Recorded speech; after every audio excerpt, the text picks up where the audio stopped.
ஜெபம் பண்ண கடவோம்.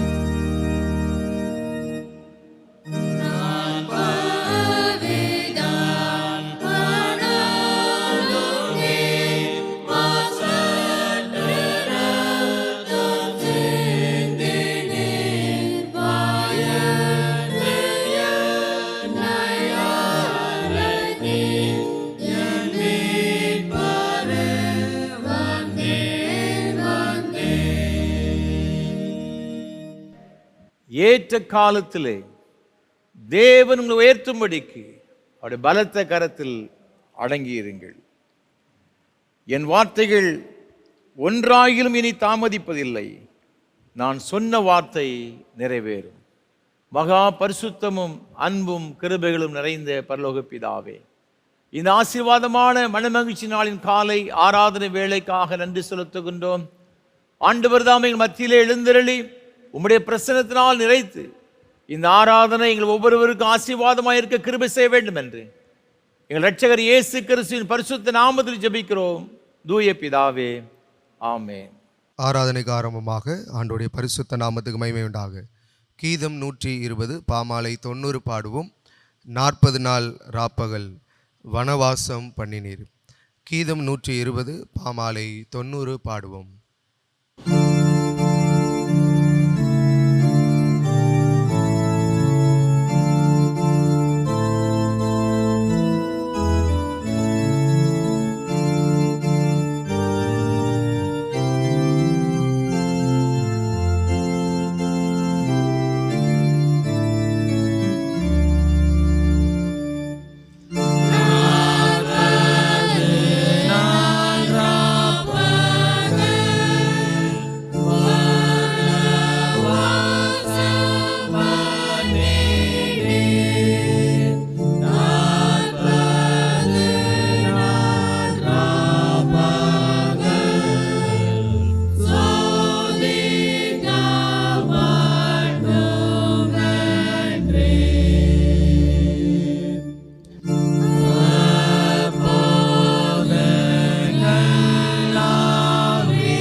துன்மார்க்கன் தான் செய்த துன்மார்க்கத்தை விட்டு விலகி நியாயத்தையும் நீதியும் செய்வானே ஆகில் அவன் தன் ஆத்துமாவை பிழைக்க பண்ணுவான்.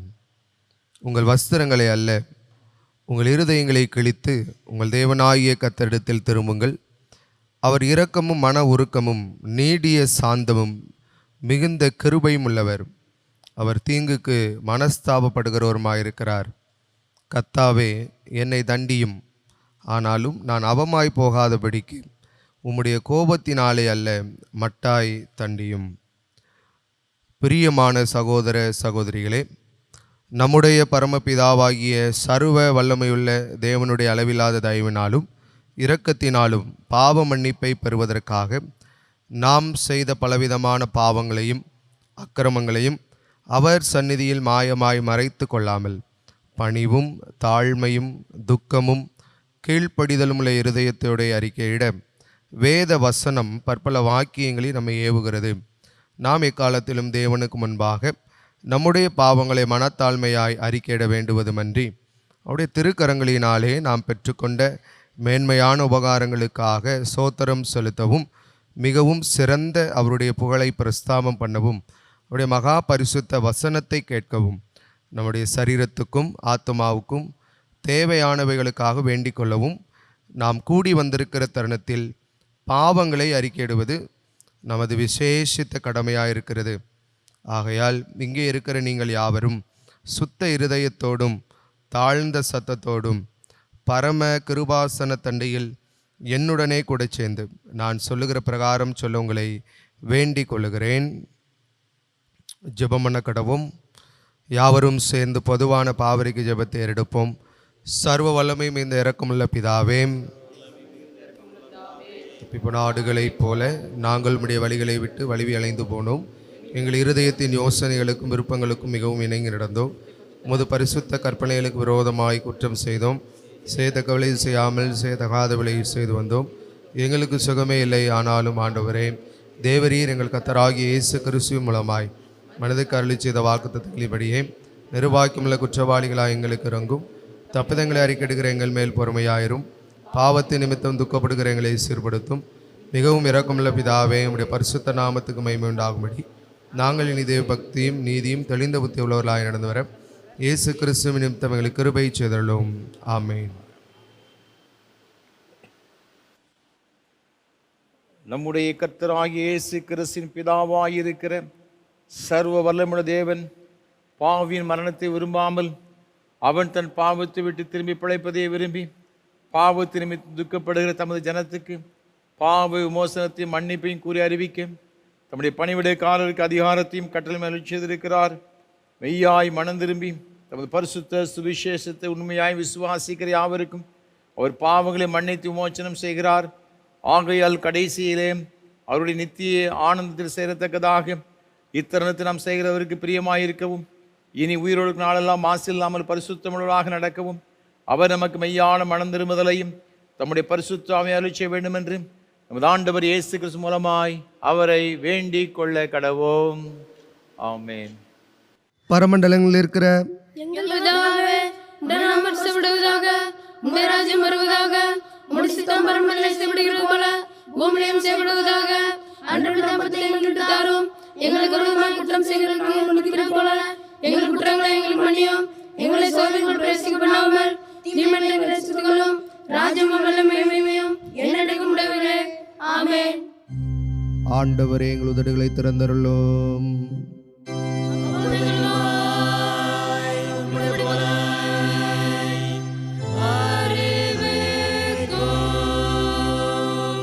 தேவனே, எங்களை ரட்சிக்க விரைவாய் வாரும்.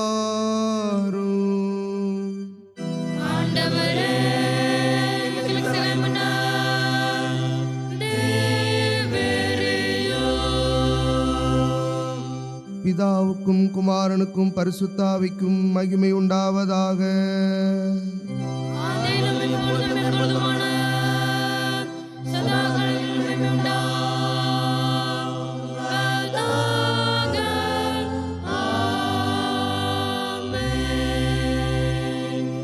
கர்த்தரை துதியுங்கள்.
வாசிக்கும்படியாக குறிக்கப்பட்ட முதலாம் வேத பாடம் யோவேல் தீர்க்கதரிசியின் புஸ்தகம் 2ஆம் அதிகாரம் 12ஆம் வசனம் முதல் 18ஆம் வசனம் முடிய.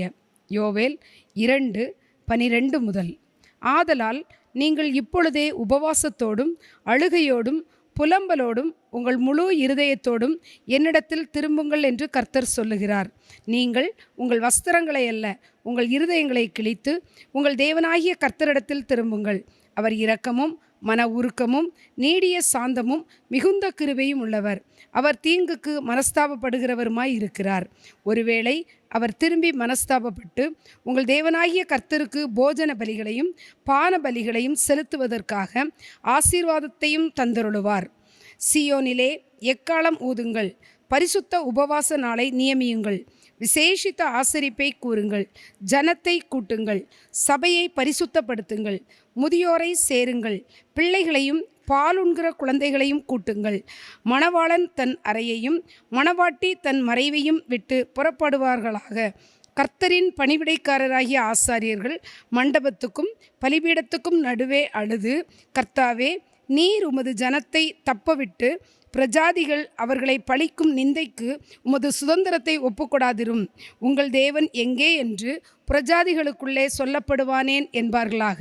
அப்பொழுது கர்த்தர் தமது தேசத்துக்காக வைராக்கியம் கொண்டு தமது ஜனத்தை கடாட்சிப்பார் என்பதே. வாசிக்கும்படியாக குறிக்கப்பட்ட முதலாம் வேத பாடம் வாசித்து முடிந்தது. 51ஆம் சங்கீதத்தை பாடுவோம்.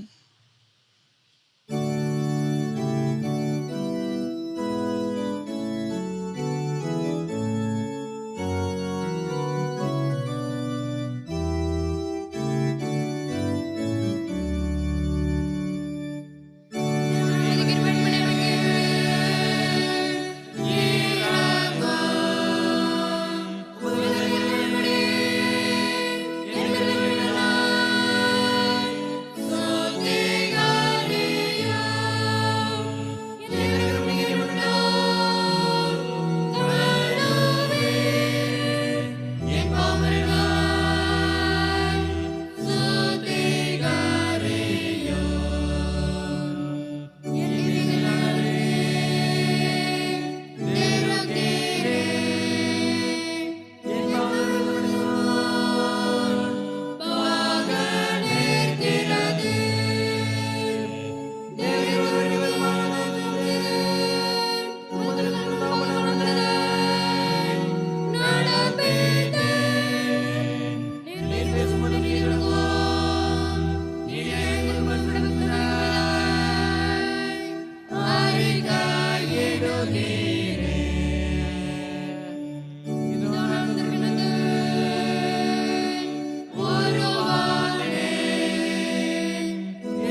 வாசிக்கும்படியாக குறிக்கப்பட்ட இரண்டாவது வேத பாடம் மத்தேயு 4ஆம் அதிகாரம் 1வது வசனம் முதல் 11வது வசனம் முடிய.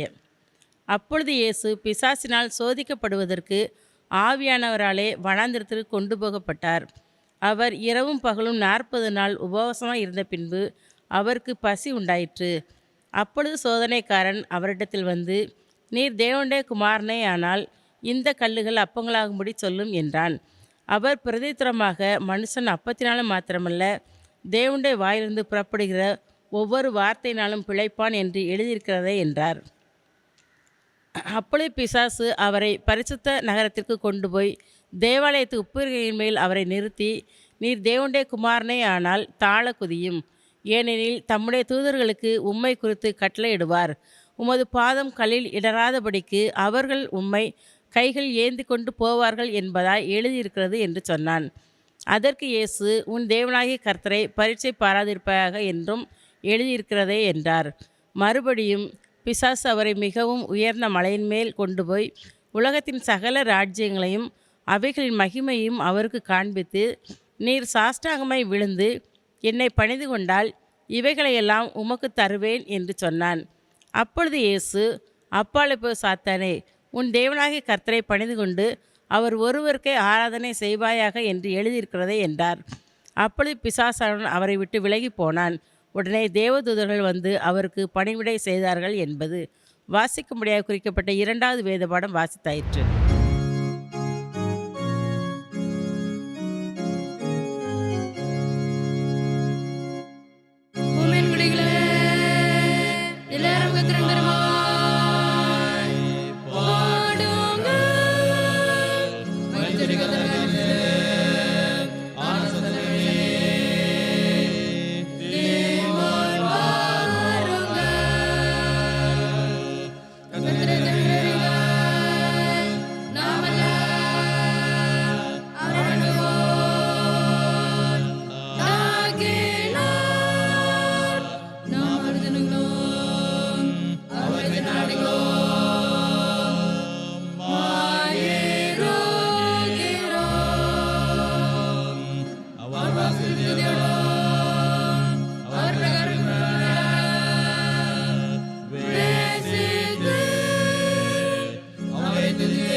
வானத்தையும் பூமியும் படைத்த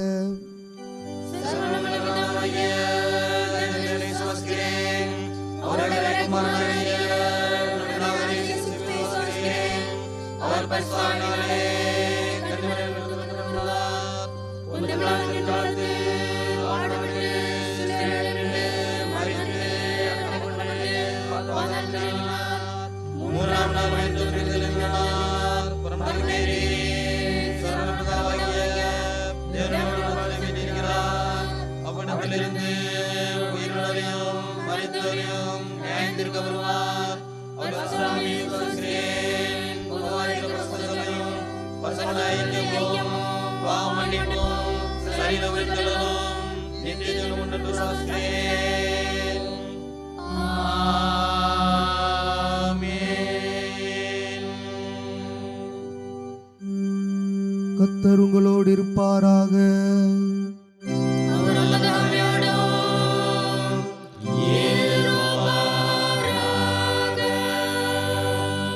ஜெபம் பண்ண கடவோம்.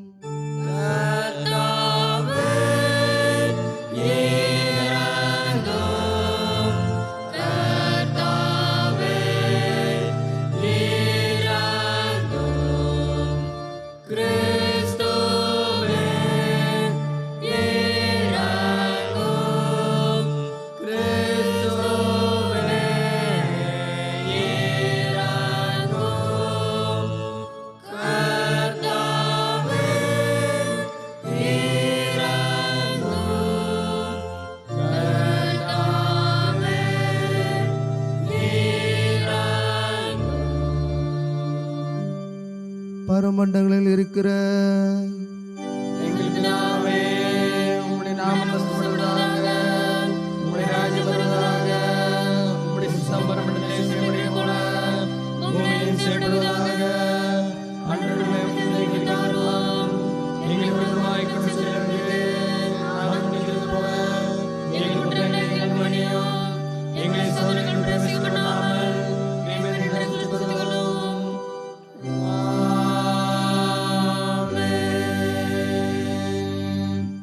கர்த்தாவே, உம்முடைய இரக்கத்தை எங்கள் காண்பியோ.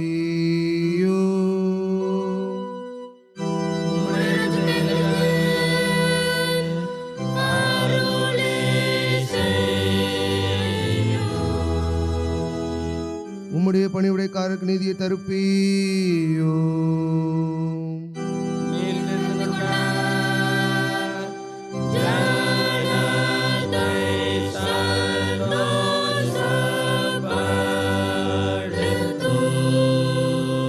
கர்த்தாவே, உம்முடைய ஜனத்தை ரட்சியோ.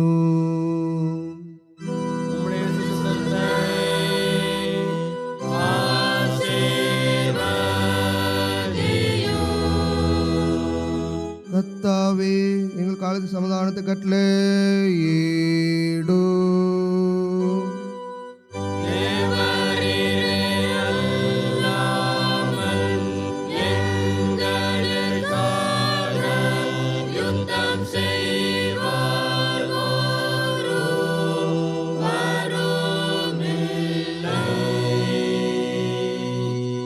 பராபரனே, எங்கள் இதயத்தை சுத்திகரியோ.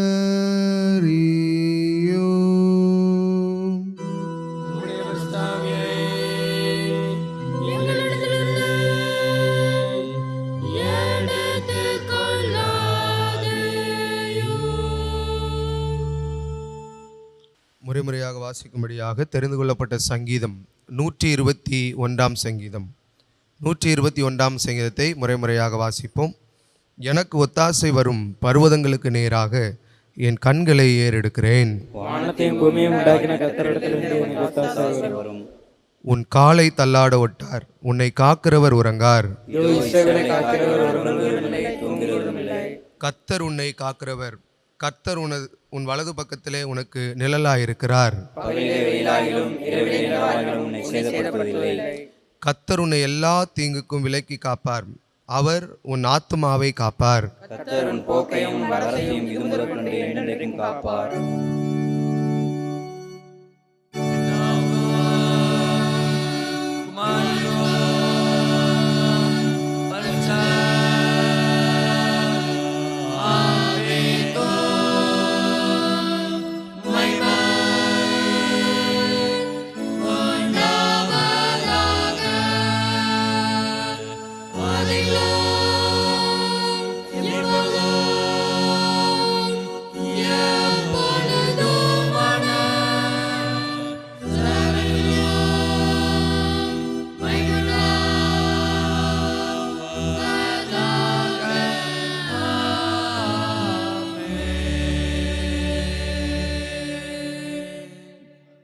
சமாதானத்துக்கு காரணரும் ஏக சிந்தை விரும்புகிறவருமாகிய தேவனே, உம்மை அறிவதே நித்திய ஜீவன், உம்மை சேவிப்பதே மெய் சுவாதீனம்.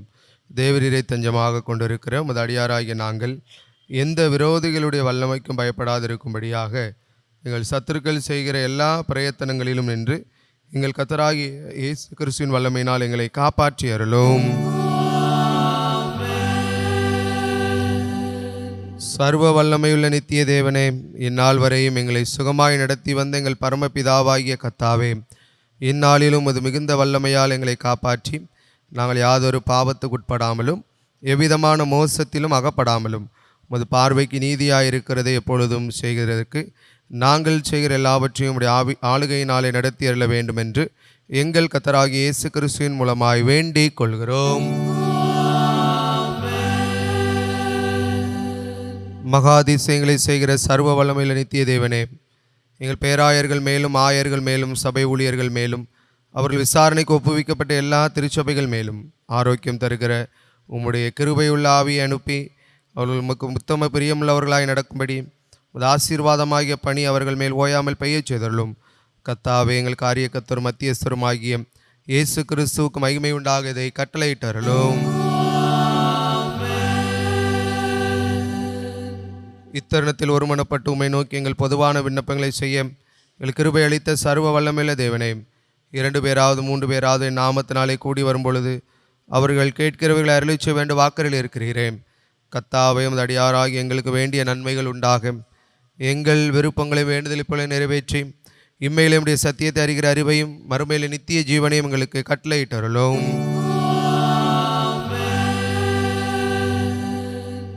ஆண்டோடைய வார்த்தையை கேட்பதற்கு ஆயத்தமாக கீதம் 465 பாமாலை 293 பாடுவோம். நிர்பந்தமான பாவியாய். கீதம் 465 பாமாலை 293 பாடுவோம்.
திருமுலக இரட்சகருமான இயேசு கிறிஸ்துவின் ஈடேற்ற நாமத்தினாலே திருநெல்வேலி திருமண்டலம் கல்லடைக்குறிச்சி சிஎஸ்ஐ கிறிஸ்து ஆலயத்தின் சார்பாக இந்த ஆலய ஆராதனையில் பங்கெடுக்க வந்திருக்கிற அனைவரையும் அன்போடு கூட வாழ்த்துகிறேன், வரவேற்கிறேன். ஆண்டவருடைய கிருபையும் ஆசீர்வாதம் உங்களோடு கூட எப்பொழுதும் சதா காலங்களிலும் நிலைத்திருப்பதாக. ஒவ்வொரு வாரமும் உங்களோடு கூட சேர்ந்து கர்த்தரை ஆராதிப்பது மிகுந்த மகிழ்ச்சி அடைகிறேன், கர்த்தரை துதிக்கிறேன். விசேஷமாக இந்த நல்ல வாய்ப்புகளை நமக்கு தந்து வருகிற நம்முடைய அன்பிற்கும் மரியாதைக்கும் உரிய அருமையான ஐயா சாது சுந்தர் செல்வராஜ் ஐயா அவர்களுக்காக உள்ளத்தின் ஆழத்திலிருந்து கர்த்தரை துதிக்கிறேன், ஸ்தோத்தரிக்கிறேன். நம்ம எல்லாரும் ஆண்டவரை ஆராதிக்க வேண்டும், ஆராதனையின் ஆசீர்வாதங்களை பெற்றுக்கொள்ள வேண்டும் என்ற ஒரு பெரிய தரிசனத்தோடு கூட சாதை அவர்கள் நமக்கு இதை ஏற்படுத்தி கொடுத்திருக்கிறார்கள். கர்த்தர் தாமே சாதை அவர்களையும் அவர் செய்து கொண்டு வருகிற ஏஞ்சல் தொலைக்காட்சி ஊழியங்கள் மற்றும் இயேசு ஊழியங்களை அபரிவிதமாய் ஆசீர்வதிப்பாராக. நம்முடைய தனி ஜெபங்களில், குடும்ப ஜெபங்களில் சாதை அவர்களுக்காக, அப்படி ஊழியங்களுக்காக, உடனே ஊழியர்களுக்காக ஜெபிப்போம், ஆண்டவருடைய ஆசீர்வாதங்களை பெற்றுக்கொள்வோம். ஒவ்வொரு வாரமும் இந்த ஆராதனை வேளை மிகுந்த பிரயாசத்தோடு அதிக ஜெபத்தோடு உங்களுக்கு வழங்கி கொண்டு வருகிறோம். உங்கள் ஜெபங்கள் அதிகமாக எங்களுக்கு தேவை. எனக்காக என்னோடு கூட இந்த ஊழியத்தில் பங்கெடுத்து கொண்டு வருகிற ஒவ்வொரு கர்த்தருடைய பிள்ளைகளுக்கு விசேஷமாக நீங்கள் ஜெபிக்கும்படியாக மிகுந்த அன்போடு நான் கேட்டுக்கொள்கிறேன். இந்த ஆராதனை வேளையை ஒளிப்பதிவு செய்வதற்கு ஏராளமான தேவைகள் உண்டு. நீங்கள் கொடுக்கின்ற ஆதரவு, நீங்கள் கொடுக்கின்ற காணிக்கைகள் மூலமாகத்தான் ஒவ்வொரு வாரமும் நாங்கள் இதை ஒளிப்பதிவு செய்து நாங்கள் மற்றவர்களுக்கு வழங்கி கொண்டு வருகிறோம். ஆயிரக்கணக்கான லட்சக்கணக்கான மக்கள் இதன் மூலமாக ஆசீர்வதிக்கப்படுகிறார்கள் என்பது சந்தேகம் கிடையாது. விசேஷமாக வயோதிப நிலைமையான பெற்றோர்கள் இதன் மூலமாக மிகுந்த பலனடைகிறார்கள். ஆலயமில்லாத கிராமங்களில் வாழுகின்ற பட்டணங்களில் இருக்கின்ற மக்களுக்கு இந்த ஆராதனை மிகுந்த ஆசீர்வாதமாக இருப்பது எண்ணி ஆண்டவரை துதிக்கிறேன், ஸ்தோத்திரிக்கிறேன். ஆகவே நீங்கள் செய்கிற உதவி அநேக மக்களுடைய ஆன்மீக ஈடேற்றத்திற்கு இது மிக பிரயோஜனமாக இருக்கும் என்பது சந்தேகம் கிடையாது. ஆகவே தொடர்ந்து இதற்காக நீங்கள் ஜெபியுங்கள். கர்த்தர் உங்கள் உள்ளத்தை ஏவுகிறபடி நீங்கள் தாராளமாக தாங்க முன் வரும்படியாக மிகுந்த அன்போடு கூட கேட்டுக்கொள்கிறேன். இந்த வாரத்திலும் கூட நம்முடைய இந்த ஆராதனை வேளை மிகவும் நேசித்து நமக்கு எல்லா வகையிலும் உதவி செய்து கொண்டு வருகிற அரக்கோணத்தை சார்ந்த அருமையான ஐயா திரு ஜான் சாம்சன் அவர்களுக்காக, அவருடைய குடும்பத்தினருக்காக ஆண்டவர் அதிகமாக நான் துதிக்கிறேன், ஸ்தோத்திரிக்கிறேன். நம்முடைய ஊழியத்தை அதிகமாக நேசிக்கிறவர்கள் பல வகையில் நமக்கு இந்த ஊழியத்தை ஆதரித்து தாங்கி கொண்டு வருகிற அருமையான பிள்ளைகள். கர்த்தர் தாமே அருமையான ஐயா ஜான் சாம்சன் அவர்களையும் அவருடைய அன்புக்குரிய துணைவியார் திருமதி மஞ்சுளா சாம்சன் அவர்களை அபரிவிதமாக ஆசீர்வதிப்பாராக. தேவனோடு கொடுத்த அருமையான பிள்ளைகளுக்காக ஆண்டவர் துதிக்கிறேன். அவருடைய அன்பு மகன் திரு ஜெபராஜ், திருமதி ஸ்டெல்லா ஜெபராஜ் அவர்களுக்காக, பிள்ளைகள் சோஃபியா ராணி, ஜோயல் அவர்களுக்காக ஆண்டவர் துதிக்கிறேன். அதே போல் ஜெயசீலன், ரம்யா ஜெயசீலன் அவர்களுக்காக தேவன் கொடுத்த அருமையான பிள்ளைகள் கெட்சியால் திவ்யாவுக்காக ஆண்டவர் துதிக்கிறேன், ஸ்தோத்திரிக்கிறேன். அதே போல் அருமையான சகோதரர் ஜெபத்துரை ராஜ், டெய்சி ஜெபத்துரை அவர்களுக்காக தேவன் கொடுத்த அருமையான பிள்ளைகள் அற்புத ராணி, எலிசபெத், ஜெனியருடைய அருமையான பிள்ளைகளுக்காக ஆண்டவர் துதிக்கிறேன், ஸ்தோத்திரிக்கிறேன். கர்த்தர் தாமே இந்த அருமையான குடும்பத்தின் பிள்ளைகளை அபரிவிதமாக ஆசீர்வதிப்பாராக. யோவேல் தீர்க்கதரிசன புஸ்தகம் 2ஆம் அதிகாரம் 26ஆம் வசனத்திலே வேதம் சொல்கிறபடியே, நீங்கள் சம்பூர்ணமாக சாப்பிட்டு திருப்தி அடைந்து உங்களை அதிசயமாய் நடத்தி வந்த உங்கள் தேவனாகிய கர்த்தருடைய நாமத்தை துதிப்பீர்கள். என் ஜனங்கள் ஒருபோதும் வெட்கப்பட்டு போவதில்லை என்ற வார்த்தையின்படி கர்த்தர் தாமே தர்மையான பிள்ளைகளுக்கு சம்பூர்ணமான ஆசீர்வாதங்களை கொடுத்து ஆண்டவர் தம்மை அதிசயமான நடத்துதலை ஒவ்வொரு நாளும் அதிசயங்களை காண செய்து அவர்களை ஆசீர்வதித்து கர்த்தர் உயர்த்துவாராக.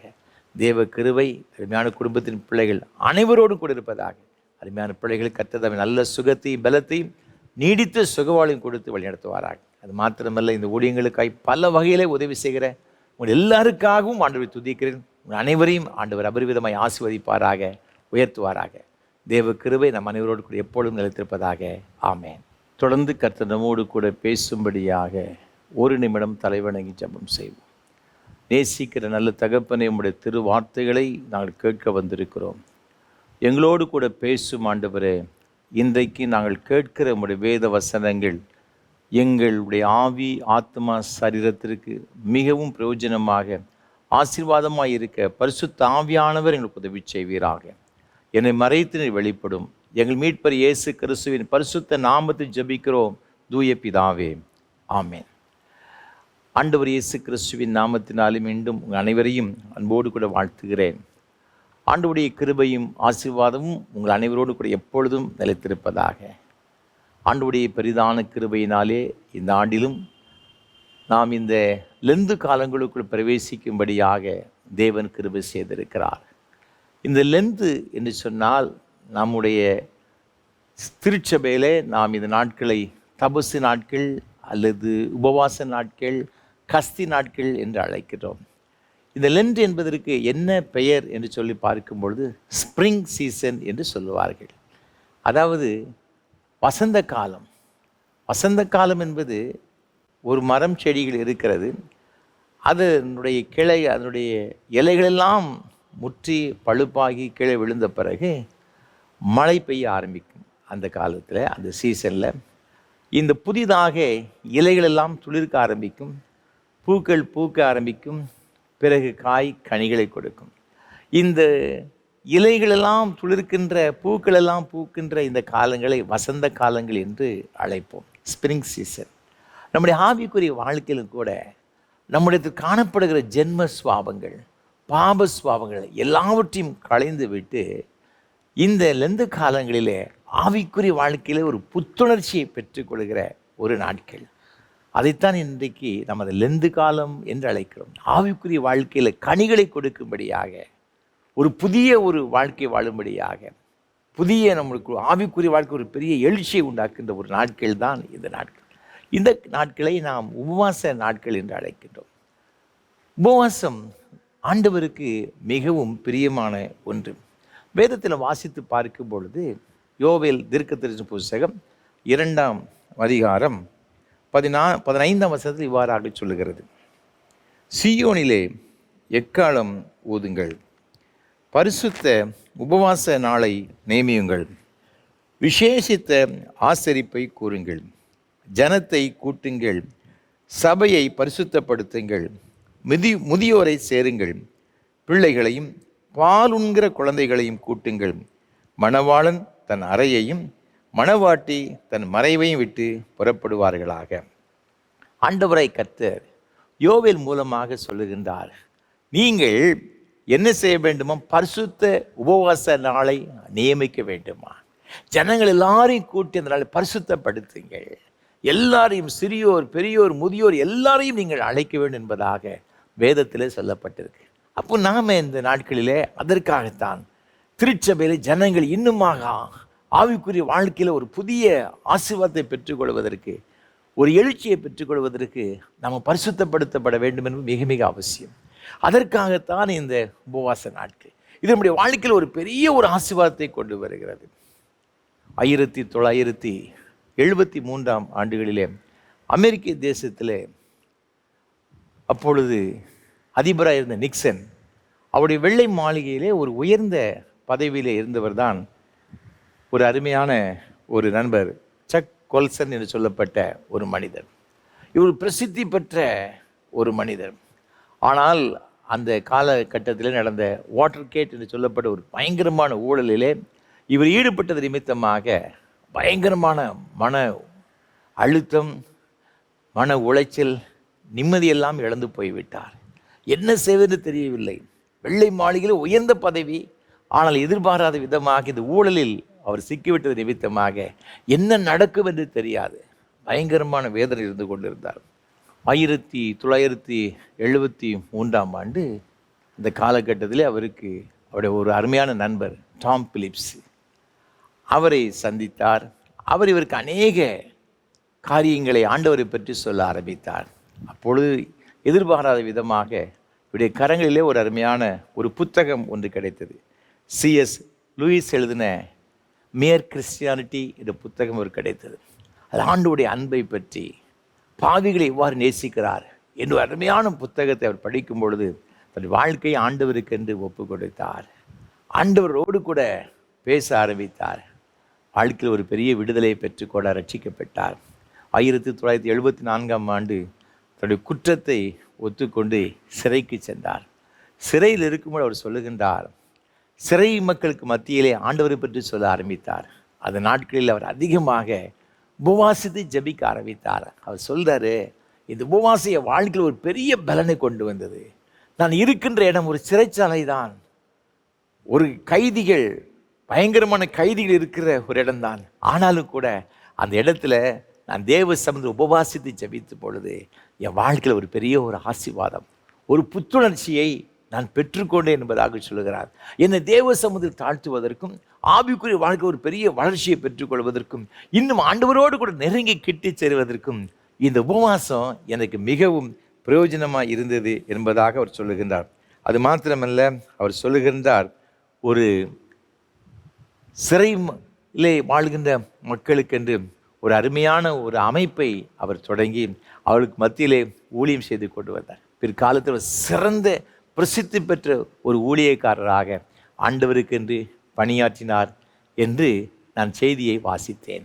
அன்பானவர்களே, நம்முடைய வாழ்க்கையிலும் கூட இந்த உபவாசம் தேவ சமூகத்தில் ஆவிக்குரிய வாழ்க்கையில் ஒரு பெரிய ஒரு எழுச்சியை கொண்டு வருவதற்கும், தேவனோடு கூட நெருங்கி கிட்டி சேருவதற்கும் ஆண்டவர் நமக்கு திருச்சபையில் கொடுத்திருக்கிற ஒரு அருமையான நாட்கள் தான் இந்த உபவாச நாட்கள். இந்த உபவாச நாட்கள் மூலமாக, இந்த உபவாசத்தின் மூலமாக ஆண்டவர் நமக்கு என்ன ஆசீர்வாதத்தை தருகிறார், அதைத்தான் இன்றைக்கு உங்களோடு கூட பகிர்ந்து கொள்ளப் போகிறேன். வேதத்தில் பார்க்கும்போது ஏராளமான பரிசுத்தவான்கள் அதிகமாக உபவாசித்து ஜெபித்திருக்கிறதை பார்க்கிறோம். மோசே தேவ சமூகத்தில் உபவாசித்து ஜெபம் பண்ணினார். நெகேமியா தேவ சமூகத்தில் உபவாசித்து ஜெபம் பண்ணினார். எஸ்தர் ராஜாத்தி ஜெபம் பண்ணினார். புதிய ஏற்பாட்டில் வரும்போது ஆண்டவராக இருக்கிற இயேசு கிறிஸ்துவின் கூட தன்னுடைய ஊழியத்தை ஆரம்பிப்பதற்கு முன்பாக உபவாசம் பண்ணி ஜெபம் பண்ணினார் என்று வேதத்தில் பார்க்கிறோம். இந்த ஜெபத்தின் மூலமாக பெரிய பெரிய அற்புதங்களையும் அதிசயங்களையும் வேதத்துள்ள பரிசுத்தவங்களை பெற்றுக்கொண்டார்கள் என்று நாம் படிக்கின்றோம். அதைத்தான் இன்றைக்கு ஒரு சில காரியங்களை உங்களோடு பகிர்ந்து கொண்டு நாம் எப்படி உபவாசிக்க வேண்டும் என்பதையும் நான் சுருக்கமாக பகிர்ந்து கொள்ள விரும்புகின்றேன். முதலாவது நான் வேதத்தில் வாசித்து பார்க்கும் பொழுது உபவாசத்தின் மூலமாக நாம் பெற்றுக்கொள்கிற ஆசீர்வாதம் என்ன? எஸ்தரின் புஸ்தகம் 4ஆம் அதிகாரத்தில் நீங்கள் வாசித்து பார்க்கும் பொழுது இங்கு வேதம் மிக அழகாக சொல்லுகிறது. எஸ்தரின் புஸ்தகம் 4ஆம் அதிகாரம் 16ஆம் வசனம். நீர் போய் சூசானில் இருக்கிற யூதரையெல்லாம் குடிவரச் செய்து 3 நாள் அல்லும் பகலும் புசியாமலும் குடியாமலும் இருந்து எனக்காக உபவாசம் பண்ணுங்கள். நானும் என் தாதிமாரும் உபவாசம் பண்ணுவோம். இவ்விதமாக சட்டத்தை மீறி ராஜாவிடத்தில் பிரவேசிப்பேன். நான் செத்தாலும் சாகிறேன் என்று சொன்னாள் என்பதாக வேதத்தில் சொல்லப்பட்டிருக்கு. அன்பான ஆண்டவருடைய பிள்ளைகளே, இங்கே எஸ்தர் ராஜாத்தி உபவாசம் பண்ணி ஜெபம் பண்ணுறான். 3 நாட்கள் நானும் என் தாதிமாரும் அல்லும் பகலும் தண்ணீர் குடியாமல் நான் என்ன செய்வேன்னா உபவாசம் பண்ணுவேன். புசிக்க மாட்டேன், நான் எதையும் குடிக்க மாட்டேன், நான் உபவாசம் பண்ணி ஜெபம் பண்ணுவேன் என்று மொர்தெகாய்க்கு சொல்லி அனுப்புகிறதா வேதத்தில் பார்க்கும். ஏன் இவன் உபவாசம் பண்ணுறான்? அப்படி என்ன ஒரு பிரச்சனை அப்படின்னு பார்க்கும் பொழுது இதற்கு முந்தைய அதிகாரமாகிய எஸ்தரின் புஸ்தகம் 3ஆம் அதிகாரத்தில் மிக அழகாக அங்கு விளக்கம் கொடுக்கப்பட்டிருக்கிறது. யூதருக்கு சத்ருவாய் இருந்த ஆமான் இந்த அகாஸ்வே ராஜாவிடம் ஒரு காரியத்தை ஒன்று சொல்லுகிறான். என்ன சொல்லுகிறான்? 3ஆம் அதிகாரத்தில் வாசித்து பார்க்கும் 8ஆம் வசனத்திலே, அப்பொழுது ஆமான் அகாஸ்வேரு ராஜாவை நோக்கி, உம்முடைய ராஜ்யத்தின் சகல நாடுகளிலும் உள்ள ஜனங்களுக்குள்ளே ஒருவித ஜனங்கள் சிதறுண்டு பரம்பி இருக்கிறார்கள். அவர்களுடைய வழக்கங்கள் சகல ஜனங்களுடைய வழக்கங்களுக்கும் விகற்பமாய் இருக்கிறது. அவர்கள் ராஜாவின் சட்டங்களை கை கொள்ளுகிறதில்லை. ஆகையால் அவர்களை இப்படி விட்டிருக்கிறது ராஜாவுக்கு நியாயமல்ல என்று அவன் அகாஸ்வேர் ராஜாவிடம் இதை பற்றி சொல்லி, அந்த ஜனங்கள் யார் என்று சொன்னால் யூத குலத்தை சார்ந்தவர்கள், ஆகவே அவர்கள் எல்லாரையும் கொன்று போட வேண்டும் என்று சொல்லி ஒரு சட்டம் ஒன்றை அகாஸ்வேர் ராஜாவுடைய அவனுடைய கரங்களிலிருந்து பெற்றுக்கொண்டதாக நாம் பார்க்கிறோம். இதை கேட்ட மாத்திரத்திலே சூசான் நகரம் கலங்கிற்று. யூதர்களுக்குள்ள ஒரு பெரிய பயம், ஒரு பெரிய ஒரு வேதனை. இந்த மொர்தெகாய் இதை கேட்ட உடனே அவன் அப்படியே புழுதியை தன் மீது போட்டு தூற்றி கொண்டு ஓவென்று புலம்புகிறதாக வேதத்தில் பார்க்கிறோம். எங்கு பார்த்தாலும் புலம்பல்கள், வேதனைகள். இதை எஸ்தர் ராஜாத்திக்கு மொர்தெகாய் சொல்லி அனுப்புகின்றார். எஸ்தருடைய நிலைமையை பார்க்கும் பொழுது மிகவும் ஒரு இக்கட்டான ஒரு சூழ்நிலை. அப்படி சொல்லுகின்றாள், ராஜா 30 நாளாக யாரையுமே கூப்பிடலை. அவர் ராஜா இந்த அரண்மனையில் அவர் இருக்கின்றார், இந்த அமைச்சரவையில் இருந்து கொண்டிருக்கின்றார். அப்பொழுது எஸ்தர் ஆத்தாகினிடத்தில் மொர்தெகாய்க்கு சொல்லி அனுப்பினது, யாராவது அழைப்பிக்கப்படாமல் உள்முற்றத்தில் ராஜாவினிடத்தில் பிரவேசித்தால் புருஷரானாலும் ஸ்திரீயானாலும் சரி, அவர்கள் பிழைக்கும்படிக்கு அவர்களுக்கு ராஜா செங்கோலை நீட்டினால் ஒழிய மற்றபடி சாக வேண்டும் என்கின்ற ஒரு தவறாத சட்டம் உண்டு. இது ராஜாவின் சகல ஊழியக்காரருக்கும் ராஜாவினுடைய நாடுகளில் உள்ள சகல ஜனங்களுக்கும் தெரியும். நான் இந்த 30 நாளளவும் ராஜாவினிடத்தில் வரவழைக்கப்படவில்லை என்று சொன்னாள் என்பதாக சொல்லப்பட்டிருக்கிறது. இந்த அகாஸ்வேர் ராஜா அங்கு அமைச்சரவையிலே அவன் உட்கார்ந்து கொண்டிருக்கின்றான், உள்முற்றத்தில் இருக்கின்றான். 30 நாள் ஆச்சு. எஸ்தர் இருக்காளா இல்லைன்னா என்ன ஆச்சு அதை பற்றி அவன் கவலைப்பட்ட மாதிரி தெரியல. இவன் சொல்கிறான், யார் என்னை 30 நாளிலும் அவன் அழைக்கவே இல்லை. இப்போ நான் உள்ளே போகும் பொழுது அந்த இடத்துல என்ன சட்டம்னு பார்த்தீங்கன்னா, செங்கோலை நீட்டினா நான் தப்பிச்சேன், இல்லாவிட்டால் அவர்கள் சாக வேண்டும் என்று அவள் சொல்லுகின்றாள். இது நான் ராஜாத்தி தானே, நான் ராணி தானே, எனக்கு விதி விலக்கு இல்லையா? அங்கே யாருக்குமே விதி விலக்கு கிடையாது. ராஜா கையை நீட்டாவிட்டால், அனுமதி கொடுக்காவிட்டால், அது யாராக இருந்தாலும் சரி மரணம் அடைய வேண்டும். ஆண்டவருடைய சமூகத்தில் போராடி ஜெபித்தாள். 3 நாள் கழித்து செல்லுகின்றாள். தேவன் காரியத்தை வாய்க்க பண்ணினார். இவளுக்காக பொற்செங்கோல் நீட்டப்பட்டது. அவன் கேட்குறான், எஸ்தர் ராஜாத்தியே, உனக்கு என்ன வேண்டும்? நீ எதை கேட்டாலும் உனக்கு தருவோம்மா. அவள் சொன்னா, ஐயா, உங்களுக்காக ஒரு விருந்தை நான் ஆயத்தம் செய்ய போகிறேன். நீங்களும் ஆமான இந்த விருந்துக்கு என்ன நான் வர வேண்டும். வருகிறேன் என்று சொல்லி 2 பேர் வந்தாங்க. விருந்து பரிமாறப்பட்டது. இப்போ கேட்குறான், அம்மா உனக்கு என்ன வேண்டும்? நீ ராஜ்யத்தில் பாதியை கேட்டாலும் நான் உனக்கு தருவேன். உன் மேலே அவ்வளோ அன்பாக இருக்கிறேன், உனக்கு என்ன வேணும்? அவள் வேற ஒன்றும் கேட்கவில்லை. நாளைக்கு நீங்கள் வர வேண்டும் 2 பேரும். மறுநாளும் 2 பேரும் வருகிறார்கள். ஆமானுக்கு ஒரு பெரிய சந்தோஷம். இவ்வளவு கேட்டுக்கும் காரணம் இந்த ஆமான் தான். ஆனால் அவன் என்ன நினைக்கிறான்? எஸ்தர் ராஜாத்தியை அழைத்திருக்கிறாள். நான் எவ்வளோ பெரிய மேன்மை பெற்றவன், எவ்வளோ பெரிய பாக்கியம் பெற்றவன். அவன் சொல்லிக்கொண்டு இந்த விருந்துக்கு வருகின்றான். அந்த பிறகு தான் அவனுக்கு என்ன நடந்தது என்று நம்ம எல்லாரும் அறிந்திருக்கிறோம் வேத புஸ்தகத்தில் பார்க்கும் பொழுது. இப்போ கேட்குறான், என்னம்மா வேணும்?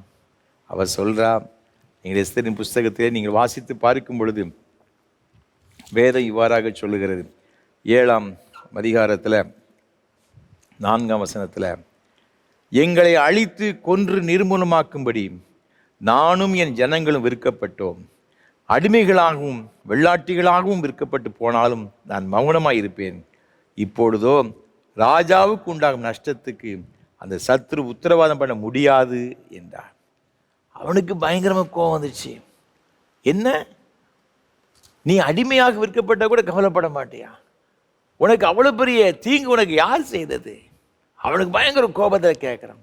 அப்போ அவன் சொல்கிறான், நீங்கள் தொடர்ந்து நீங்கள் வாசித்து பார்க்கும் பொழுது 6ஆம் வசனம் சொல்கிறது, சத்ருவும் பகைங்கனுமாகிய அந்த மனிதன் இந்த துஷ்ட ஆமான் தான் என்றான். அப்பொழுது ராஜாவுக்கும் ராஜாத்திக்கும் முன்பாக ஆமான் திகிலடைந்தான் என்று சொல்லப்பட்டிருக்கிறது. தொடர்ந்து நீங்கள் வாசித்து பார்க்கும் பொழுது ஆமானுடைய நிலைமை பரிதாபமாக முடிந்து விடுகிறது. எந்த ஒரு ஆமான் எந்த யூதர்களை கொலை செய்ய வேண்டும் என்று நினைத்திருந்தானோ, எந்த ஒரு மொர்தேக்காயை கழுமரத்தை தூக்கி போட வேண்டும் என்று நினைத்திருந்தானோ, அதே கழுமரத்தில் இந்த ஆமான் தூக்கிலே போடப்பட்டான். அவன் முழு குடும்பம் அழிக்கப்பட்டது. அவனுடைய ஆசைகள் எல்லாம், அவனுடைய அரண்மனை எல்லாம் மொர்தேக்காய்க்கு கொடுக்கப்பட்டதாக வேதம் சொல்லுகிறது. அதற்கப்புறம் அங்கே தொடர்ந்து வேதத்தில் வாசித்து பார்க்கும் பொழுது அதே 8ஆம் அதிகாரத்தில் இங்கே வேதம் சொல்லுகிறது 16ஆம் வசனம், இவ்விதமாக யூதருக்கு வெளிச்சமும் மகிழ்ச்சியும் களிப்பும் கனமும் உண்டாயிற்று. எஸ்தருடைய உபவாச ஜபத்தினால். அன்பான ஆண்டுடைய பிள்ளைகளே, நம்முடைய வாழ்க்கையில் பிரச்சனைகளா, போராட்டங்களா, ரட்சிக்கப்படாத பிள்ளைகள் நிமித்தமாக கண்ணீர் வடித்து கொண்டிருக்கிறீர்களா? எஸ்தரை போல உபவாசத்தோடு கூட தேவ சமூகத்தில் கதறுங்கள், அவரை பிடித்து கொள்ளுங்கள்.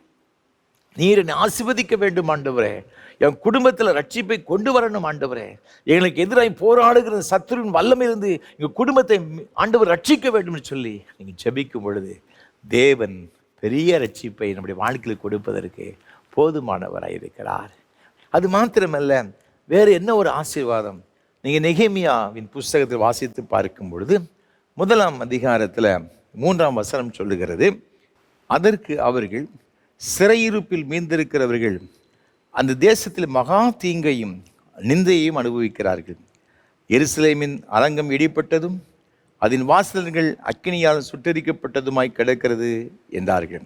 இந்த வார்த்தைகளை கேட்டபோது நான் உட்கார்ந்து அழுது சில நாளாய் துக்கித்து உபவாசித்து மன்றாடி பரலோகத்தின் தேவனை நோக்கி, பரலோகத்தின் தேவனாய் கர்த்தாவே, உம்மை அன்பு கூர்ந்து உம்முடைய கற்பனைகளை கை கொள்கிறவர்களுக்கு உடன்படிக்கையையும் கிருபையும் காக்கிற மகத்துவமும் பயங்கரமான தேவனே என்று இங்கு நெகேமியா ஜெபிக்கிறதாக வேதத்திலே பார்க்கிறோம். எருசலேமில் அலங்கங்கள் இடிக்கப்பட்டு கிடக்கிறது, பிதாக்குடைய கல்லறைகள் சிதலமடைந்து கிடக்கிறது. எருசலேமிலிருந்து சில மக்கள் வருகின்றார்கள், பாபிலோனுக்கு வருகின்றார்கள். அங்கு நெகேமியாவை சந்திக்கிறார்கள். நெகேமியா கேட்கிறான், அப்பா நம்ம ஊர் எப்படி இருக்குது?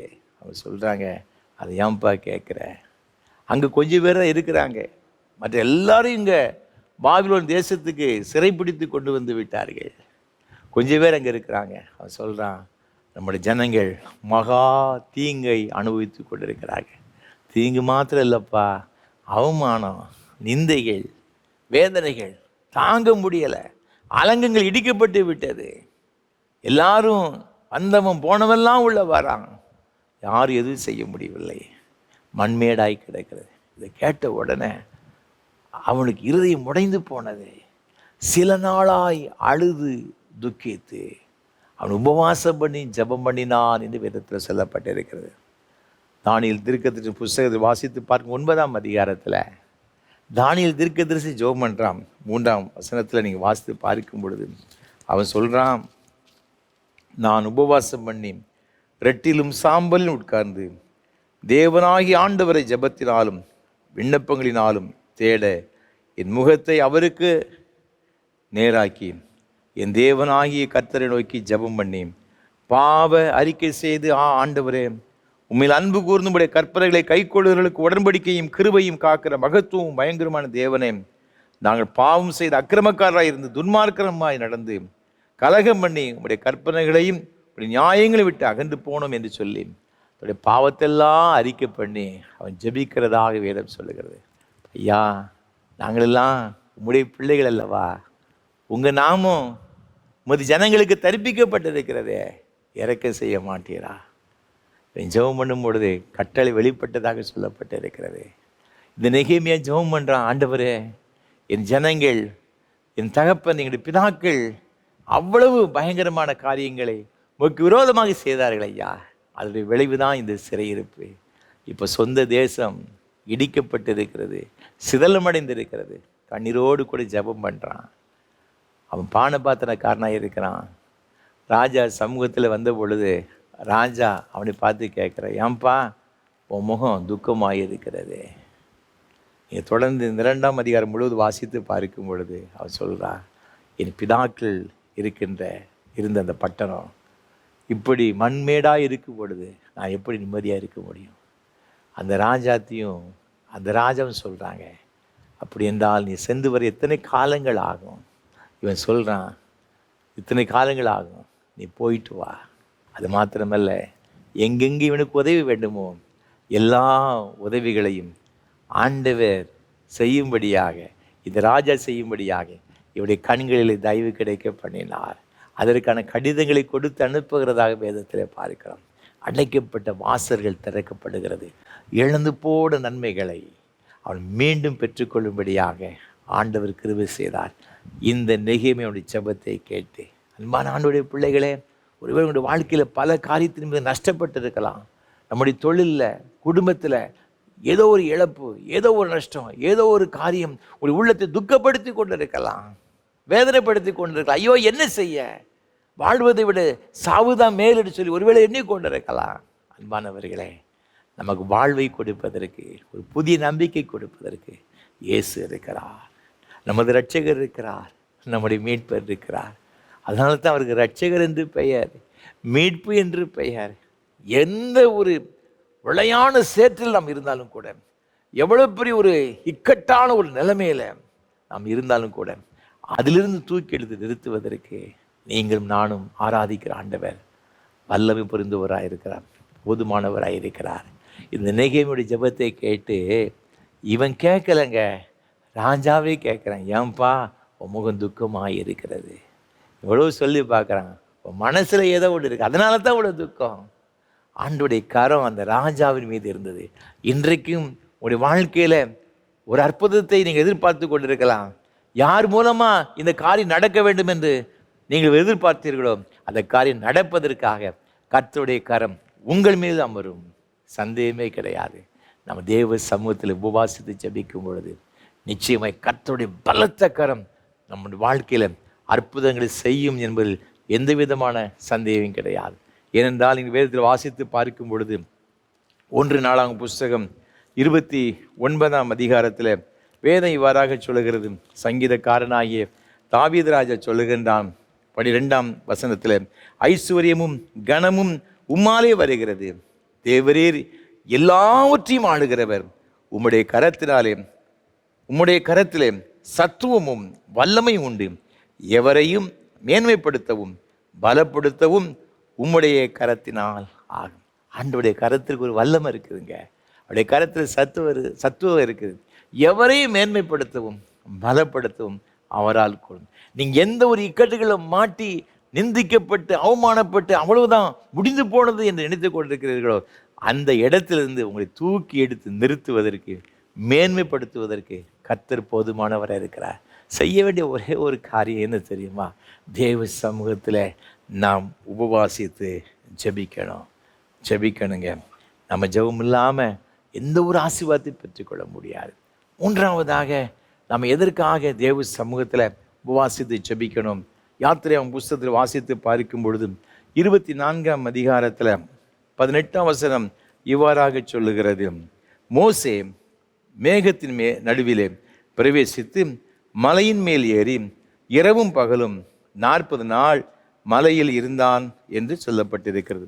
31ஆம் அதிகாரம் 18ஆம் வசனம் சொல்லுகிறது இவ்வாறாக, சீனாய் மலையில் அவர் மோசையோடு பேசி முடிந்த பின் தேவருடைய விரலினால் எழுதப்பட்ட கற்பலகைகளாகிய சாட்சியின் 2 பலகைகளை அவனிடத்தில் கொடுத்தார். எதற்கு மோசே ஆண்டவருடைய சமூகத்தில் உபவாசித்து இரவு பகலாக 40 நாட்கள் அவன் இருந்தான் என்று சொல்லி பார்க்கும் பொழுது, இஸ்ரவேல் ஜனங்களுக்கு கர்த்தருடைய வார்த்தைகளை கொண்டு வரும்படியாக, நியாயப்பிரமாணத்தை கொண்டு வரும்படியாக ஆண்டவருடைய சமூகத்தில் 40 நாள் வீழ்ந்து கிடப்பதாக வேதத்தில் பார்க்கிறோம்.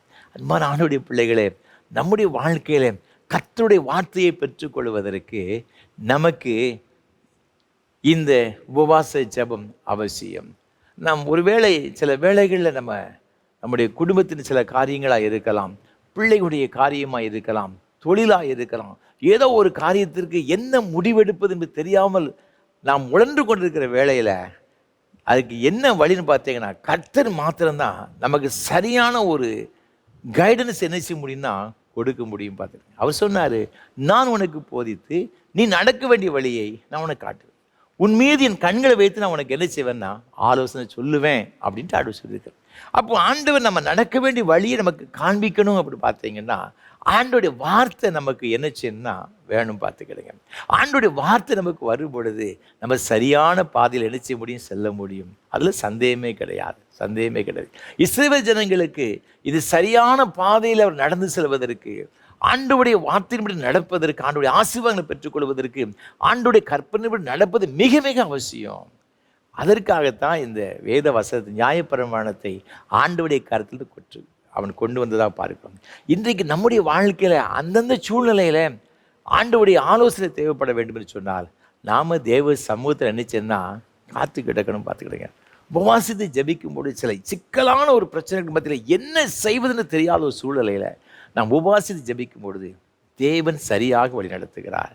நீங்கள் ஏசாயா தீர்க்கதரிசியின் புஸ்தகம் 30ஆம் அதிகாரத்தில் 18ஆம் வசனத்தை வாசித்து 21ஆம் வசனத்தை வாசித்து பார்க்கும் பொழுது வேதம் இவ்வாறாக சொல்லுகிறது, நீங்கள் வலதுபுறமாய் சாயும் போதும் இடதுபுறமாய் சாயும் போதும் வழி இதுவே, இதிலே நடவுங்கள் என்று உங்களுக்கு பின்னாலே சொல்லும் வார்த்தையை உங்கள் காதுகள் கேட்கும்.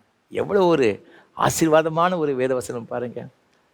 ஏசாயா 30:21 நீங்கள் வலதுபுறமாவது இடதுபுறமாக சாயும் பொழுது வழி இதுதான், இதில் நடவுங்கள் என்று உங்களுக்கு பின்னாலே சொல்லும் சத்தத்தை நினைச்சுவான்னு கேட்டோம். இப்படி ஆண்டவருடைய சத்தத்தை நம்ம தெளிவாக கேட்டு அதுபடி நடந்தோம்னா அது எந்த ஒரு பிரச்சனையாக இருந்தாலும் சரி, அது நமக்கு அதனால் எந்த ஒரு குழப்பம் வராதபடிக்கும், அதனால் வேறு எந்த விதமான நஷ்டங்களும் வராதபடிக்கும் நிச்சயமாக ஆண்டவர் நினைச்சு வரனால் நம்மை காப்பார். நமக்கு தேவை ஆண்டவருடைய கைடன்ஸ். நம்முடைய எந்த ஒரு காரியமாக இருந்தாலும் சரி, அதுக்கு அடுத்தால் என்ன செய்யணும் என்று குழம்பி கொண்டு இருந்தாலும் கூட ஆண்டவருடைய சமூகம் உபவாசி ஜெபம் பண்ணுங்க. அப்போஸ்தலர் புஸ்தகம் 13ஆம் அதிகாரத்தில் 2ஆம் வசனத்தை வாசித்து பார்க்கும்பொழுது ஒரு அருமையான வசனம் ஒன்று இருக்கிறது. முதல் வசனத்தில், அந்தியோகிய பட்டணத்தில் உள்ள சபையிலே பர்னபாவும் நீகர் எனப்பட்ட சிமியோனும் சிரேனே ஊரனாகிய லூகியும் காற்பங்கு தேசாதிபதியாகிய ஏரோதுடனே கூட வளர்க்கப்பட்ட மனாயினும் சவுலும் தீர்க்கதரிசிகளாயும் போதகர்களாயும் இருந்தார்கள். அவர்கள் கர்த்தருக்கு ஆராதனை செய்து உபவாசித்து கொண்டிருக்கிற போது பர்னபாவையும் சவுலையும் நான் அழைத்த ஊழியத்துக்காக அவர்களை பிரித்து விடுங்கள் என்று பரிசுத்த ஆவியானவர் திருவுளம் பற்றினார். இப்போ பர்னபாவும் பவுலும் இருக்கிறாங்க. அவங்களுக்கு என்ன செய்யணும்னு தெரியலை. அந்தியோகிய பட்டணத்தில் அங்கே சபையில் எல்லாரும் ஆராதனை பண்ணி கொண்டிருக்கிறாங்க. எப்படி? உபவாசம் பண்ணி ஆராதனை பண்ணி ஜெபம் பண்ணிக்கிட்டு இருக்கிறாங்க. அவ்வாறு உபவாசித்து கர்த்தரை ஆராதிக்கும் பொழுது ஆண்டவர் தெளிவாய் ஆண்டவர் காண்பிக்கிறார். அங்கே நிறைய தீர்க்கதரிசி இருக்கிறாங்க. அதில் பர்னபாவையும் பவுலையும் மாத்திரம் தம்முடைய ஊழியத்திற்காக தனியாக பிரித்து அனுப்பும்படியாக ஆவியானவர் சொல்லுகிறதா வேதத்தில் பார்க்கிறோம். அதன்படி செல்றாங்க. ஒரு பெரிய எழுப்புதலை தேவன் கொடுக்கிறார். 2 பேரும் செய்த ஊழியத்தில் ஏராளமான ஜனங்கள் இயேசுவை ஏற்றுக்கொள்கிறார்கள். மந்திரவாதிகள் கூட என்ன செய்தாங்கன்னா ஏற்றுக்கொள்கிறதா வேதத்தில் பார்க்கிறோம். பெரிய பெரிய காரியங்கள் நடைபெறுகிறது. அன்பான ஆண்டுடைய பிள்ளைகளே, நமக்கு சரியான ஒரு வழிநடத்துதலை ஆண்டவர் தருவதற்கு நாம் தேவ சமூகத்தில் உபவாசம் பண்ணி என்ன செய்யணும்னா ஜெபம் பண்ண வேண்டும் என்று வேதம் நமக்கு கற்றுக் கொடுக்கும். அப்படி என்றால் நாம் இந்த உபவாச நாட்களில் எப்படி ஜெபம் பண்ணணும், நம்ம என்ன செய்யணும், அதை நான் உங்களோடு கூட ஒரு சில காரியங்களை பகிர்ந்து கொள்ள விரும்புகிறேன். முதலாவதாக நம்ம பார்க்கும் பொழுது நாம் எப்படி உபவாசம் பண்ணணும் அப்படின்னு பார்த்தீங்கன்னா, அதிகமாக நம் வேதத்தை வாசிக்கணும், தியானிக்கணும். ஏன்னா வேத வசனத்துக்கு நம்ம முக்கியத்துவம் கொடுக்கணும். நீங்கள் வேதத்தில் வாசித்து பார்க்கும் பொழுது ஆண்டவராக இருக்கிற இயேசு கிறிஸ்து உபவாசம் பண்ணுறாரு. உபவாசம் பண்ணி முடித்தவுடன் நிறைய சோதனைகள் வருகிறது. பிசாசு சோதனைகளை கொண்டு வருகிறான். அந்த சோதனைகளை இயேசு எவ்வாறு ஜெயித்தார்? வேத வசனத்தின் மூலமாகத்தான். நீங்கள் மத்தேயு சுவிசேஷம் 4ஆம் அதிகாரத்தில் 2ஆம் வசனம் சொல்லுகிறது, இயேசு இரவும் பகலும் 40 நாள் உபவாசமாக இருந்த பின்பு அவருக்கு பசி உண்டாயிற்று. இப்போ சோதனைக்காரன் வருகிறான். அவன் பிசாசு ஆண்டவர்கிட்ட சொல்கிறான், ஆண்டவரே, 3ஆம் வசனத்தை வாசித்து பார்க்கும்பொழுது, நீ தேவனுடைய குமாரனே ஆனால் இந்த கல்லுகள் அப்பங்களாகும்படி சொல்லும். நீ 40 நாள் உபவாசம் பண்ணியிருக்கிறே, நான் தான் பிதாவின் குமாரன் சொல்கிறே, அப்படி என்றால் உமக்கு பசி இருக்குதுல்ல, இந்த அப்பத்தை கல்லை அப்பமாக்கி சாப்பிடுங்க. வனாந்தரத்தில் இருக்கிறது இப்போ எங்கே சாப்பாடு உமக்கு கிடைக்கும்? சாப்பிட்ற வேண்டியது தானே. அவன் சொன்னான் அப்படிங்கிறதுக்காக இயேசுவார் கேட்க முடியுமா? இவன்ட்டு போய் அற்புதத்தை காட்டிக்கிட்டு இருக்கோம், நான் அவ்வளோ பெரிய வல்லமிடும் அவசியமே கிடையாதுங்க. ஞானமாக பதில் சொல்கிறாரு. மனுஷன் அப்பத்தினால மாத்திரமல்ல, தேவனுடைய வாயிலிருந்து பெறப்படுற ஒவ்வொரு வார்த்தையினாலும் பிழைப்பான். அவனுக்கு மூஞ்சில் அடித்த மாதிரி ஆகிட்டு பார்த்துக்கிடுங்க. அவனுக்கு ரொம்ப ஷேமாக இருக்கும். அவர் உடனே அப்பத்தை கல் அப்பமாக்கி சாப்பிடுவார் நினச்சோம். அவர் ரொம்ப எளிதாக அப்பாலுப்புன்னு சொல்லிட்டார, நம்ம வெக்கப்படுத்திட்டார. ஆனால் அவன் விடலை பார்த்துக்கிடுங்க. இந்த பிசாசு மாத்திரம் எவ்வளவுதான் அவனை நாம் வெக்கப்படும்படியாக ஒரு சூழ்நிலையை நமக்கு ஏற்படுத்தினாலும் கூட அவன் மீண்டும் மீண்டும் நினைச்சுவான்னா ஏதாவது ஒரு வகையில் வஞ்சிப்பதற்காக வருவான். ஒரு உயர்ந்த மலையில் கொண்டு போய் நிப்பாட்டி சொல்கிறான், ஆண்டவரே, நீங்கள் 4ஆம் அதிகாரத்தை வாசித்து பார்க்கும்போது 4ஆம் அதிகாரத்தில் 6ஆம் வசனத்தை வாசித்து பார்க்கும் பொழுது 5ஆம் வசனம் இவ்வாறாக சொல்லுகிறது, பிசாசு அவரை பரிசுத்த நகரத்திற்கு கொண்டு போய் தேவாலயத்து உப்பரிக்கையின் மேல் அவர் நிறுத்தி, ஆண்டவருடைய ஆலயத்தில் இருக்கிற அந்த உப்பரிக்கையின் மேலே இப்போ நிறுத்தியிருக்கிறான். சொல்கிறான், நீ கீழே இருந்து குதிங்க. இப்படி வசனம் இருக்குல்ல, தூதர்கள் கைகள் ஏந்தி கொண்டு போவார்னு சொல்லப்பட்டிருக்கிறத, அப்படி வர்றாங்களா வரலன்னு பார்ப்போம், டெஸ்ட் பண்ணி பார்ப்போம். ஆண்டவர் என்ன சொல்கிறாரு? தொடர்ந்து நீங்கள் வாசித்து பார்க்கும் பொழுது, உன் தேவனாகிய கர்த்தரை பரீட்சை பாராதிருப்பாயாக. கர்த்தரை பரீட்சை பார்க்காத, அவரை டெஸ்ட் பண்ணி நடக்காத. வசனம் இருக்கிறது, வசனத்தின் மூலமாகவே அவனை ஜெயித்து கொண்டு வருகிற பார்க்கிறான். கடைசியாக நாம் பார்க்கும் பொழுது இங்கு 8ஆம் வசனம் சொல்லப்பட்டு இருக்கிறது. அப்போ தான் உயர்ந்த மலையில் கொண்டு போய் நிறுத்தி சொல்கிறான், இந்த உலகம் முழுவதும் எல்லாம் என் காலடியில் இருக்கிறது. நீங்கள் வேறு ஒன்றும் செய்யண்டாம். சிலுவைக்கு போகண்டாம், நீங்கள் 3 வருஷம் ஊழியம் செய்யண்டாம், கிராமம் நடக்கண்டாம், எந்த கஷ்டம் படண்டாம். இந்த ஜனங்கள் உமக்கு வேணும், இதற்காகத்தானே பரத்திலிருந்து வந்தேரு. ஒன்று செய்யுங்க, என் காலில் விழுந்துருங்க, இது எல்லாம் உமக்கு தருகிறேன். ஏன்னா இந்த உலகம் பொல்லாங்கனுக்குள் கிடக்கிறது வசனம் சொல்லுகிறது. நம்ம 2 பேர் தான் இருக்கோம், யாரும் பார்க்க மாட்டாங்க, காலில் விழுந்துருங்க. ஆண்டவர் என்ன சொன்னா தெரியுமா? அப்பாலே போய் சாத்தானே. உலகத்தில் பிசாசு பல வகைகளிலே நம்மை வஞ்சிக்கும்படியாக சூழ்நிலைகளை ஏற்படுத்துவான்.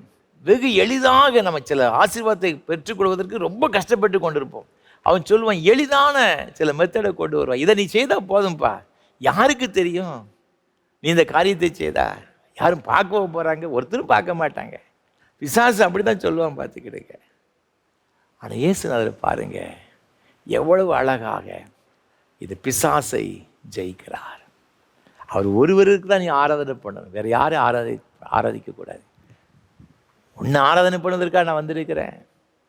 அப்பாலே ஓ சாத்தானே துரத்தி அடிக்கிறதாக பார்க்கிறோம். நீங்கள் வாசித்து பார்க்கும் பொழுது, அப்பொழுது பிசாசானவன் அவரை விட்டு விலகி போனான். உடனே தேவ தூதர்கள் வந்து அவருக்கு பணிவிடை செய்தார்கள். அவன் அதுவரை தேவதூதர் வரல பாருங்க. எப்போ பிசாசை ஆண்டவர் ஜெயித்து முடிக்கிறாரோ ஆட்டோமேட்டிக்காக எல்லா உதவிகளும் வருகிறது.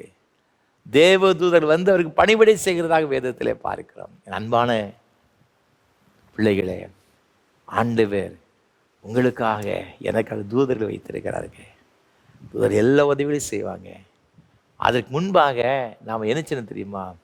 நமக்கு எதிராக வருகிற பிசாசை ஜெயிக்கணும். அதற்கு என்ன தேவை? வேத வசனத்தை நாம் அதிகமாய் அறிந்து கொள்ள வேண்டும். ஒவ்வொரு நாளும் வேதத்தை அதிகமாய் வாசிக்கணுங்க. சில வீடுகளில் போர்டு போட்டிருப்பாங்க, இன்று வேத வாசித்தீர்களா, இன்று ஜெபித்தீர்களா. அப்படி தான் சில வீடுகளில் எழுதி போட்டால் தான் வாசிக்கிறாங்க. அப்படிப்பட்ட ஒரு நிலைமை மாறிவிட்டது. நம்ம அதிகமாக ஜெபம் பண்ணுறது மாத்திரம் இல்லைங்க, வேத வசனத்தை எந்த அளவிற்கு நாம் உட்கொள்கிறோமோ அந்த அளவிற்கு ஆத்மாவிலே ஒரு பெரிய பலனை ஆண்டவர் நமக்கு தருவார். ஜெபம் பண்ணினா மாத்திரம் போதாது, அதே அளவுக்கு வேத வசனத்தை நாம் அதிகமாக தியானம் பண்ணணுங்க. நான் தியானிக்கையில் எனக்குள்ளாக அனல் மூண்டது என்று சங்கீதக்காரன் சொல்லுகிறார். அப்பொழுது நாவினால் நான் விண்ணப்பம் செய்தேன். அந்த ஜெபத்துக்கு இருக்கிற வல்லமை வேறு எதுக்குமே கிடையாது. அது ஆவியில் நிரம்பி ஜெபிக்கிறது. இந்த வேத வசனங்கள் எல்லாம் பார்க்கும்பொழுது அது ஆவியாயும் ஜீவனுமாக இருக்கிறது. அப்போ நீங்கள் வேத வசனத்தை வாசிக்க வாசிக்க வாசிக்க அது உங்களுக்குள்ள செல்லும் பொழுது உங்களுக்குள்ள ஒரு பெரிய அனலை கொண்டு வருகிறது. ஒரு வாழ்க்கையே என்ன செய்து விடுகிறது? மாற்றி விடுகிறது. நீங்கள் வேதத்தில் வாசித்து பார்க்கும் பொழுது நெகேமியாவின் புஸ்தகத்தில் ஒரு அருமையான ஒரு சம்பவம் ஒன்று இருக்குது, பார்த்துக்கிடுங்க. 8ஆம் அதிகாரத்தில் 3ஆம் வசனம். தண்ணீர் வாசலுக்கு உண்டான வீதிக்கு எதிரே இருந்து காலமே தொடங்கி மத்தியானம் மட்டும் புருஷருக்கும் ஸ்திரீகளுக்கும் கேட்டு அறியத்தக்க மற்றவர்களுக்கு முன்பாக அதை வாசித்தான். சகல ஜனங்களும் நியாயபரமான புஸ்தகத்திற்கு கவனமாய் செவி கொடுத்தார்கள். இங்கே நான் பார்க்கிறோம், தண்ணீர் வாசலுக்கு முன்பாக இருந்து எஸ்ரா என்ன செய்கிறேன்னு பார்த்தீங்கன்னா, ஒரு பிரசங்க பீடத்தின் முன்பாக நின்று நியாயபரமான புஸ்தகத்தை வாசிக்க ஆரம்பிக்கின்றான். நீங்கள் தொடர்ந்து வாசித்து பார்க்கும் பொழுது 9ஆம் வசனத்தில், ஜனங்கள் எல்லாரும் நியாயப்பிரமாணத்தின் வார்த்தைகளை கேட்ட பொழுது அழுதபடியால் உள்ளத்தில் பாவ உணர்வு வருகிறது. அவர் செய்த தவறுகளை இங்கு வேத வசனத்தின் மூலமாக அவர் அறிந்து கொள்கிறார்கள், மனஸ்தாபப்படுகிறார்கள். மனம் திரும்புகிறத வேதத்தில் சொல்லப்பட்டிருக்கிறது. நீங்கள் தொடர்ந்து வாசித்து பார்க்கும்போது அவன் சொல்கிறான், இந்த நாள் உங்கள் தேவனாகிய கர்த்தருக்கு பரிசுத்தமான நாள், நீங்கள் துக்கப்படவும் அழவும் வேண்டாம் என்பதாக சொல்லப்பட்டிருக்கிறது. கர்த்தருக்குள் மகிழ்ச்சியாயிருங்க, அதுதான் உங்களுக்கு பலன். அப்போ வேத வசனம் நமக்குள் செல்ல செல்ல நமக்குள்ள இருக்கிற எல்லா அசடுகள், எல்லா விதமான அசுத்தங்கள், பாவங்கள், அக்கிரமங்கள், மீறல்கள் எல்லாவற்றையும் என்ன செய்யணும், அது அப்படியே பிடித்து தூர எரிந்து விடுகிறது. இது பரிசுத்தத்தை நமக்குள் கொண்டு வருகிறது. வேத வசனத்துக்கு அவ்வளோ ஒரு வல்லமாக இருக்குது. அது ஆவியாக இருக்கிறது, ஜீவனாக இருக்கிறது. ஊனையும் கணுவையும் உருவ குத்துகிறதா பிரிக்கத்தக்கதாக இருக்கிறது. அது நமக்குள்ள வரும் எல்லா அசுத்தங்களையும் அப்படியே நினைச்சு வேரோடு பிடுங்கி எறிந்து விடுகிறது. எவ்வளோ பெரிய ஒரு வல்லமை இந்த வேத வசனத்துக்கு இருக்குது பாருங்க. அதைத்தான் சங்கீதக்காரன் சொல்லுவோம், வேத வசனம் கால்களுக்கு தீபம், என் பாதைக்கு வெளிச்சமாக இருக்கிறது. ஒரு வேதம் என் மனமகிழ்ச்சியை இராதிருந்தால் நான் துக்கத்தில் அழிந்து போயிருப்பேன். இந்த வேத வசனம் அவ்வளோ முக்கியமானதுங்க. இன்றைக்கு ஆண்டவர் நமக்கு இலவசமாக இந்த வேதத்தை தந்திருக்கிறாரே. எத்தனை பேர் நாம் இதை பயன்படுத்துகிறோம்? தினந்தோறும் ஒரு அதிகாரம் வாசிக்கணும், வேதம் வாசிக்கணும் என்பதற்காக ஒரு அதிகாரத்தோடு வாசித்து முடிக்கிற எத்தனை பேர் இருக்கிறாங்க? சங்கீத புஸ்தகத்தை மாத்திரம் வாசித்து முடிக்கிறவங்க எத்தனை பேர் இருக்கிறாங்க? நம்ம சிஸ்டமேட்டிக்காக ரெகுலராக நம்ம தினந்தோறும் வேதத்தை வாசிக்கணுங்க. எவ்வளவு முடியுமோ மேக்சிமம் அவ்வளோ படிக்கணும். பெரிய பெரிய பசுத்தவான்கள், உலகத்தை கலக்கினவர்கள், உலகத்தை அசைத்தவர்கள் எல்லாம் என்ன செய்தாங்கன்னா வேதத்துக்கு அவ்வளோ முக்கியத்துவம் கொடுத்துருக்குறாங்க. அதனால தான் பெரிய காரியங்களை அவர்கள் என்ன செய்தாங்கன்னா அப்படி செய்தார்கள். திரள் கூட்ட ஜனங்கள் ரட்சிக்கும்படியாக தேவன் அவளை பயன்படுத்தினார்கள். அது மிக மிக முக்கியமான ஒரு காரணம் என்ன செய்தன்னு பார்த்தீங்கன்னா, அவங்க வேதத்தை தியானம் பண்ணினார்கள், அதை படித்தார்கள், மனதிற்குள்ளாக அதை பதித்து வைத்து கொண்டார்கள். அப்போ இது உபவாச நாட்களில் வேதத்துக்கு மிக முக்கியத்துவம் கொடுக்கும். அது மாத்திரமல்ல, இன்னொரு காரியத்தை நாம் சொல்லி நிறைவு செய்வோம். ஏசாயா 58 அதிகாரம் 7 சொல்லுகிறது, பசியுள்ளவனுக்கு உன் ஆகாரத்தை பகிர்ந்து கொடுக்கிறதும், துரத்துண்ட சிறுமையானவர்களை வீட்டில் சேர்த்து கொள்கிறதும், வஸ்திரம் இல்லாதவனை கண்டால் அவனுக்கு வஸ்திரம் கொடுக்கிறதும், உன் மாம்சமானவனுக்கு உன்னை ஒழிக்காமலும் இருக்கிறதும் அல்லவோ எனக்கு உகந்த உபவாசம். ரெண்டாவது நாம் செய்ய வேண்டியது, நம்மால் இயன்றதை பிறருக்கு என்ன செய்யணும் கொடுக்கணும். உபவாசம் நம்ம சாப்பிடாமல் இருந்து தேவ சமூகம் இருப்பது ஒரு பெரிய ஆசீர்வாதம் தான், சந்தேகம் கிடையாது. அதே நேரத்தில் என்ன செய்யணும்னு பார்த்தீங்கன்னா, இந்த உபவாச நாட்களில் பசியாக இருக்கிறவனுக்கு நம்ம முகத்தை மறைக்கக்கூடாதான், நம்மால் இயன்றதை அவர்களுக்கு செய்ய வேண்டும். இது சிறியர் ஒருவனுக்கு எதை செய்தீர்களோ அது ஆண்டு சொல்றாரு, எனக்கு செய்தீங்க. இந்த சகோதரர்களுக்கு எதை செய்தீர்களோ அது எனக்கு செய்தீங்க.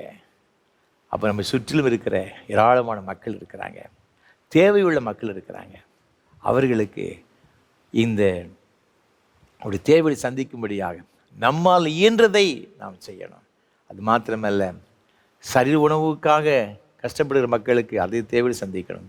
ஆவிக்குரிய ரீதியிலே ஆவிக்குரிய ஆகாரம் இல்லாமல் நிறைய பேர் இருக்கிறாங்க. அவர்களுக்கும் நம்மால் இயன்றதை என்ன செய்யணும். அவர்களுக்கு மத்தியில் செய்யப்படுகிற ஊழியங்களை நாம் என்ன செய்யணும்னா அதிகமாக நாம் தாங்கணுங்க. இதை செய்யும் பொழுது அவர் சொல்கிறாரு, நீங்கள் அதே 58 அதிகாரத்தில் நீங்கள் தொடர்ந்து வாசித்து பார்க்கும் பொழுது வேதம் மிக அழகாக சொல்லுகிறது. 9 அப்பொழுது நீ கூப்பிடுவாய், கர்த்தர் மறு உத்தரவு கொடுப்பார். நீ சத்தமிடுவாய், இதோ நான் இருக்கிறேன் என்று சொல்லுவார். நுகத்தடியையும் விரல் நீட்டுதலையும் நிபச்சொல்லையும் நீ உன் நடுவிலிருந்து அகற்றி என்று சொல்லப்பட்டிருக்கிறது. நம்ம கூப்பிடும் பொழுது ஓடி வந்து என்ன வேணும் அப்படின்னு நினச்சி வர்றா கேட்பார். நீங்கள் 8 வாசித்து பார்க்கும் பொழுது, அப்பொழுது விடியற்கால வெளுப்பை போல உன் வெளிச்சம் எழும்பி உன் சுக வாழ்வு சீக்கிரத்தில் துளிர்த்து உன் நீதி உனக்கு முன்னாலே செல்லும், கர்த்தருடைய மகிமை உன்னை பின்னாலே காக்கும். சுகவாழ்வு துளிர்க்குமாங்க, கர்த்தருடைய மகிமை உனக்கு முன்பாக செல்லுன்னு வசனம் சொல்லுகிறது. எவ்வளவு பெரிய ஒரு ஆசீர்வாதம் தேவன் தந்திருக்கிறார். அன்பான கர்த்தருடைய பிள்ளைகளே, தேவன் தந்திருக்கிற இந்த உபவாச நாளுக்காக ஆண்டவரை துதிக்கிறேன். இந்த நாட்கள் நம்முடைய வாழ்க்கையில் ஒரு பெரிய ஆசீர்வாதத்தை கொண்டு ஒரு நாட்களாக அமைய ஆண்டவர் அனுகிரகம் செய்வாராக. அது மூலமாக, இந்த உபவாசத்தின் மூலமாக தேவன் நமக்கு ரட்சிப்பை தருகிறார். இழந்து போன நன்மைகளை பெற்றுக்கொள்ள தேவன் கிருபை செய்கிறார். சரியான வழிநடத்தலையும் தேவன் இந்த உபவாசத்தின் மூலம் தருகிறார். நாம் செய்ய வேண்டிய காரியம், அதிகமாக இந்த வேத வசனத்தை முக்கியத்துவம் கொடுப்போம், அதிகமாக நம்ம அதை தியானம் பண்ணுவோம். அது மாத்திரமல்ல, நம்மால் இயன்றதை மற்றவர்களுக்கு கொடுப்போம், ஆண்டவருடைய ஆசீர்வாதங்களை பெற்றுக்கொள்வோம். அப்படிப்பட்ட ஒரு கிருபைகளை கர்த்தர் தாமே நம்மவருக்கு தருவாராக. ஆமென். அர்ப்பணிப்பின் பாடலாக கிறிஸ்தவ கீர்த்தனை 123 பாடவும். பாவி என்னிடம் வர மனதில்லையா. கிறிஸ்தவ கீர்த்தனை 123 பாடுவோம்.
நாம் ஜெபம் செய்வோம். நேசிக்கிற நல்ல தகப்பனே, நல்ல வேலைக்காக உமக்கு ஸ்தோத்திரம். தேவநீர் தந்த தர்மையான ஆராதனை வேளையில் உபவாச ஜெபத்தை பற்றி நாங்கள் தியானிக்கும்படியாய் கிருபை செய்தீர். உமக்கு ஸ்தோத்திரம்.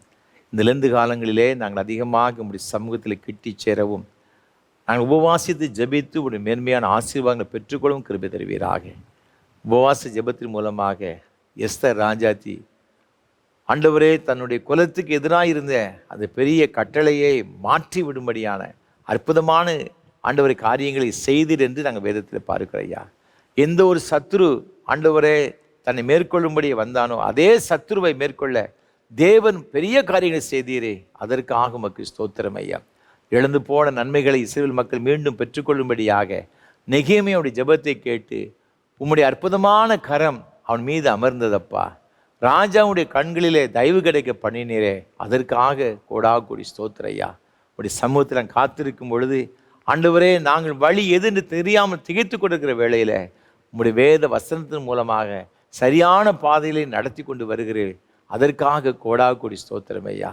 ஆண்டவரே இந்த மேன்மையான ஆசீர்வாதங்களை பெற்றுக்கொள்வதற்கு இன்னும் உடைய வேதத்தை அதிகமாக நாங்கள் தியானிக்க, வேதத்தை ஆண்டவர் நாங்கள் படித்து எங்கள் மனதில் வைத்துக்கொள்ள எங்கள் ஒவ்வொருவருக்கும் உதவி செய்வீராக. நீர் எங்களுக்கு தந்த ஆசீர்வாதத்தை உமக்கென்றும் உம்முடைய நாம மகிமைக்கென்றும் ஏழை எளிய மக்களுக்கென்றும் உம்முடைய ஊழியத்திற்கு நான் கொடுத்து அந்த ஆசீர்வாதங்களை சுதந்திரித்துக் கொள்ள ஆண்டவரே நீர் உதவி செய்யும்படி ஜெபிக்கிறையா. ஆண்டவர் இந்த ஆராதனையில் பங்கெடுத்து கொண்டு வர ஒவ்வொரு பிள்ளைகளுக்காக ஜெபிக்கிறையா. என்னென்ன காரியத்திலும் அந்த பிள்ளைகள் சிறையிருப்பில் இருக்கிறார்களோ அந்த சிறையிருப்புகள் எல்லாம் கர்த்தர் மாற்றி போடுவீராக.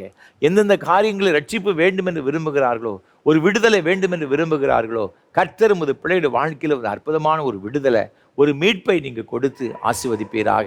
அது பொருளாதார நிலைமையாக இருக்கலாம், குடும்பத்தில் ரட்சிக்கப்படாத பிள்ளைகள் மூலமாக வருகிற வேதனைகள், அவமானங்கள், கண்ணீராக இருக்கலாம் சுவாமி. எல்லாவற்றையும் கர்த்தர் மாற்றும்படி நாங்கள் ஜெபிக்கிறோம் ஐயா. உம்மால் கூடாத காரியம் ஒன்றுமில்லையப்பா. நீங்கள் அற்புதத்தை செய்யும்படி நாங்கள் ஜெபிக்கிறோம். அதிசயங்களை செய்வீராக.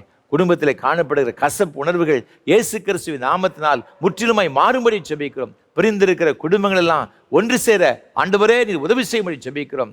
குடும்பங்களை பிரிக்கும்படியாக பிசாசு கொண்டு வர எல்லா சதி மோசங்களும் இயேசு கிறிஸ்துவின் நாமத்தில் முற்றிலுமாய் அகன்று போகும்படி நாங்கள் ஜெபிக்கிறையா.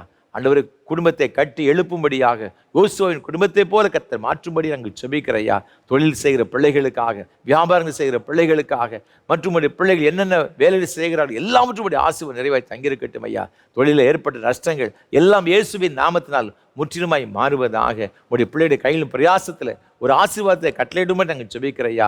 சில பேர் ஆண்டவர் சில குறிப்பிட்ட காரியங்களை தொடங்கி முடிக்க முடியாமல் கஷ்டப்பட்டு கொண்டிருக்கிற அறிந்திருக்கிறேன். இப்பொழுது கர்த்தருடைய தயவுள்ள கரம் உமது பிள்ளைகள் மீது அமரும்படியாக நாங்கள் ஜெபிக்கிறோம். அந்த தடைகள் இயேசு கிறிஸ்துவின் நாமத்தில் விலகுவதாக. குடும்பத்தில் காணப்படுகிற போராட்டங்கள், கண்ணீர், கவலைகள் எல்லாம் மாறட்டுமே நாங்கள் ஜெபிக்கிறோம் சுவாமி. எல்லாரும் என்னை புறக்கணி தள்ளிவிட்டார்களே, இதை நேசிப்பதற்கு ஒருவருமே இல்லைன்னு சொல்லி கலக்கத்தோடு வேதனையோடு இருக்கிற பிள்ளைகளுக்கு ஜெபிக்கிறையா. அவருடைய கண்ணீரெல்லாம் எங்கள் ஆண்டவர் துடைத்து உம்முடைய மார்பில் அணைத்து கொண்டு அவருடைய எதிர்காலத்தை கர்த்தர் ஆசீர்வாதமாக்கி தரும்படி நாங்கள் ஜெபிக்கிறோம். சின்னஞ்சிறு குழந்தைகள் ஆசீர்வதியும், படிக்கின்ற பிள்ளைகளுக்கு ஒரு விசேஷ ஞானத்தை கொடுப்பீராக. விசேஷமாக அரசு தேர்வு எழுத போகிற பிள்ளைகளுக்காக நாங்கள் ஜெபிக்கிறோம் ஐயா. கர்த்தருடைய கரம் உமது பிள்ளைகள் அமருவதாக சுவாமி. உமது பிள்ளைகளுக்கு இந்த பரீட்சை காலங்கள் எந்த ஒரு பலவீனங்களும் சோர்வுகளும் மன அழுத்தங்களும் வராதபடிக்கு காத்துக்கொள்வீராக. சதா காலம் நம்புகிற இந்த பிள்ளைகளுடைய வாழ்க்கையில கர்த்தர் ஒரு அற்புதத்தை செய்வீராக. உங்களுடைய பிள்ளைகள் எக்ஸாம் காலுக்கு போகும்போது நீங்கள் கூட போகும்போது நாங்கள் ஜெபிக்கிறோம். பிள்ளைகளுடைய கரத்தை பிடித்து எழுதி அவர்களை ஆசீர்வதிங்கப்பா. உயர்ந்த மதிப்பெண்கள் பெற்றுக்கொள்ளணும், ஹையர் ஸ்டடீஸை மெரிட்டில் பெற்றுக்கொள்ள ஆண்டவரே உதவி செய்வீராக. ஏற்ற காலத்து நல்ல வேலை வாய்ப்புகளை தாருங்க ஆண்டவரே. வேலை வாய்ப்பு தடைகளெல்லாம் கர்த்தர் மாற்றுவீராக. அயல் நாடுகளில் செல்லும்படியே பிரயாசப்படுகிற பிள்ளைகளுக்கு அந்த ஆசீர்வாதங்களை ஆண்டவரே தடை செய்கிற எல்லா காரணம் அகற்றி போட்டு உடைய பிள்ளைகளுக்கு நன்மைகளை ஆண்டவர் கட்டளையிடுவீராக. ஆண்டவரே உமக்கு ஸ்தோத்திரம். திருமணத்திற்காக காத்திருக்கிற சகோதர சகோதரிகளுக்கு நாங்கள் ஜெபிக்கிறையா. ஆண்டவரே அநேக வருஷங்களை காத்திருக்கிற பிள்ளைகளுக்கான விசேஷமாக ஜெபிக்கிறோம். ஏற்ற காலத்தில் உடைய பிள்ளைகளுடைய வாழ்க்கையில் ஒரு நன்மையை கட்டளையிட வேண்டும் நாங்கள் ஜெபிக்கிறோம். குழந்தை செல்வங்களுக்கு காத்திருக்கிற தம்பதிகளுக்கு ஜெபிக்கிறோம் சுவாமி. அந்த தடைகளெல்லாம் மாற்றுங்க, பிள்ளைகளை சந்தோஷப்படுத்துங்க, கற்பதுகனை கொடுத்து ஆசீர்வதிப்பீராக. பேறுகால நிலைமை இருக்கிற சகோதரிகளுக்கு கற்பதுகனை பூரணப்படி சுகப்பிரசவத்தை கொடுக்கும்படி ஜெபிக்கிறோம். பலவீனமாக இருக்கிற பெற்றோர்களுக்காக ஜெபிக்கிறோம். வயோதிப நிலைமை இருக்கிற அருமையான பெரியவர்களுக்கு நாங்கள் ஜெபிக்கிற ஐயா. அந்த பலவீன கட்டுகளை முற்றிலுமே மாறட்டும் ஐயா. ஆரோக்கியத்தில் நிரப்பி ஆண்டவரே நீர் ஆசீர்வதிக்கும்படி நாங்கள் ஜெபிக்கிறோம். ஏழைகள், எளியவர்கள், திக்கற்றவர்கள், அனாதைகள், விதவைகள், கைவிடப்பட்டவர்கள் ஒவ்வொருவருக்காக ஜெபிக்கிற ஐயா. அவருடைய கண்ணீரின் ஜெபத்தை ஆண்டவர் கேட்டு ஒரு அற்புதத்தை செய்யும்படியே நாங்கள் ஜெபிக்கிற ஐயா. இந்த ஆராதனை வேளைக்கே பல வகையில் உதவி செய்கிற பிள்ளைகளுக்காக ஜெபிக்கின்ற ஒவ்வொரு பிள்ளைகளுக்காக நாங்கள் ஜெபிக்கிறோம். ஒவ்வொருவரையும் எங்கள் ஆண்டவர் ஆசீர்வதிப்பீராக. விசேஷமாக இந்த வாரத்திலே ஆண்டவர் இந்த ஊழியத்திற்கு பல வகையில் உதவி செய்த அரக்கோணத்தை சார்ந்த அருமையான முது பிள்ளைகள் திரு ஜான் சாம்சன் அவர்களுக்காக, அன்புக்குரிய துணைவியார் திரு மஞ்சுளா சாம்சன் அவர்களுக்காக ஸ்தோத்திரம் செலுத்துகிறோம். அருமையான ஆண்டவரே, இந்த பெற்றோர்களை கர்த்தர் ஆசீர்வதிங்க. நல்ல சுகத்தையும் பலத்தையும் நீடித்த சுகவாழ்வை அவர்களுக்கு கொடுத்து வழிநடத்த வேண்டும் நாங்கள் ஜெபிக்கிறோம். கொடுத்த அருமையான பிள்ளைகள் ஒவ்வொருவருக்காக ஸ்தோத்திரம் ஐயா. அன்பு சகோதரர் ஜெபராஜ் அவர்களுக்காக, அவருடைய துணைவியார் செல்லான் ஜெபராஜ் அவர்களுக்காக, பிள்ளைகளுக்காக சோஃபியா ராணி ஜோயலுக்காக ஸ்தோத்திரம் செலுத்துகிறோம். பிள்ளைகள் ஆசீர்வதிங்க. அதே போல் சகோதரர் ஜெயசீலன் அவர்களுக்காக, ரம்யா ஜெயசீலன் அவர்களுக்காக நன்றி செலுத்துகிறோம். நீ கொடுத்த அருமையான கற்பதில் கனிகளுக்காக, கெர்சியாளுக்காக, திவ்யாவுக்காக ஸ்தோத்திரம் செலுத்துகிறோம் ஐயா. அதே போல் அன்பு சகோதரர் ஜெபத்துறை ராஜுக்காக நன்றி செலுத்துகிறோம். டெய்சி ஜெபத்துறைக்காக ஸ்தோத்திரம் செலுத்துகிறோம் ஐயா. நீங்கள் கொடுத்த அருமையான பிள்ளைகளுக்காக, அற்புத ராணி எலிசபெத் ஜெனிக்காக ஸ்தோத்திரம் செலுத்துகிறோம் ஐயா. ஆண்டவர் உமது பிள்ளைகள் ஒவ்வொருவரையும் அளவில்லாமல் ஆசீர்வதிப்பீராக. எவ்வளவாய் நேசிக்கிறார்கள் என்பதை நீ அறிந்திருக்கிறீங்கப்பா. அவர்களுடைய வாஞ்சிகள் விருப்பம் எல்லாவற்றை அறிந்திருக்கிற தேவன் ஒன்று கூட குறைவில்லாமல் எல்லாவற்றையும் சம்பூர்ணமாய் கொடுத்து நீங்கள் ஆசீர்வதிக்க வேண்டும் நாங்கள் ஜெபிக்கிற ஐயா. நாங்கள் நினைப்பதற்கும் விரும்புகிறதற்கும் வேண்டி கொள்வதற்கு அதிகமாய் கிரீச்சிற வல்லமின்படி கர்த்தர் பெரிய காரியங்களை இந்த குடும்பத்தில் கட்டடிவீராக. நல்ல சுகத்தையும் பலத்தையும் நீடித்த சுகவாழ்வையும் நீ அருள் செய்யும்படியே நாங்கள் ஜெபிக்கிற ஐயா. தொடர்ந்து ஊழியங்களுக்கு பல வகையில் உதவி செய்கிற எல்லா மக்களுக்காக ஸ்தோத்திரம். தொடர்ந்து ஒவ்வொருவரையும் ஆசீர்வதியும். தேவ பிரசனம் தேவ கிருபையும் உடைய பிள்ளைகள் ஒவ்வொருவரோடு கொடுப்பதாக. கணம் துதி மகிமையெல்லாம் உமக்கு சொல்வதை ஏற்றுக்கொள்ளும். ஆசீர்வதியும். இரட்சகர் இயேசு கிறிஸ்துவின் மூலம் மிகுந்த தாழ்மையோடு ஜெபிக்கிறோம் பரிசுத்த பிதாவே.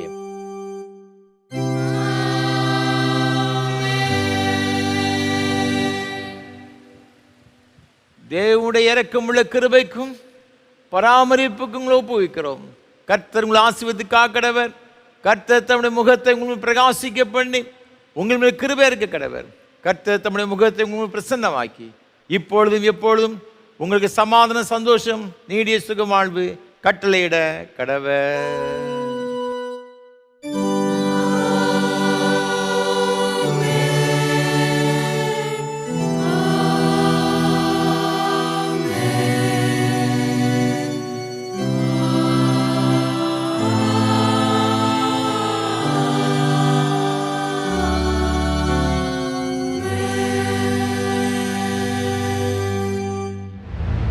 கீதமாக கீதம் 118 பாமாலை 88 பாடுவோம். இந்த அருள் காலத்தில் கீதம் 118 பாமாலை 88 பாடுவோம்.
மகா பரிசுத்தம் உள்ள எங்கள் அன்பின் பரலோக பிதாவே, ஆசீர்வாதமான இந்த ஆராதனைக்காக நன்றி செலுத்துகிறோம். உமக்கு ஸ்தோத்திரம் செலுத்துகிறோம். உம்முடைய திருச்சமூகத்திலே நாங்கள் வரவும் உம்மை ஆராதிக்கவும் முழு மனதோடு உம்மை தொழுது கொள்ளவும் கொடுத்த எல்லா கிருபைகளுக்காக உமக்கு ஸ்தோத்திரம் அப்பா. இந்த ஆராதனையில் பங்கு பெற்ற ஒவ்வொருவருக்காக விசேஷமாக ஜெபிக்கின்றோம். என்னென்ன தேவைகளோடு எதிர்பார்ப்புகளோடு உடைய சமூகத்து வந்திருந்தார்களோ ஒன்று கூட குறைவில்லாமல் எல்லாரும் நிறைவை பெற்றுக்கொள்ள கிருபை தாரும். ஆசீர்வதியும். உடைய நாமத்தை நீர் மகிமைப்படுத்தும். மீட்பர் இயேசு கிறிஸ்துவின் மூலம் ஜெபிக்கிறோம் பரிசுத்த பிதாவே. ஆமென். கர்த்தங்களோடு இருப்பாராக. அவர் தம் ஆவியோடு இருப்பாராக. தெய்வ சமாதானத்தோடு சென்று வாருங்கள். கர்த்தருடைய நாமத்தினாலே ஆமென்.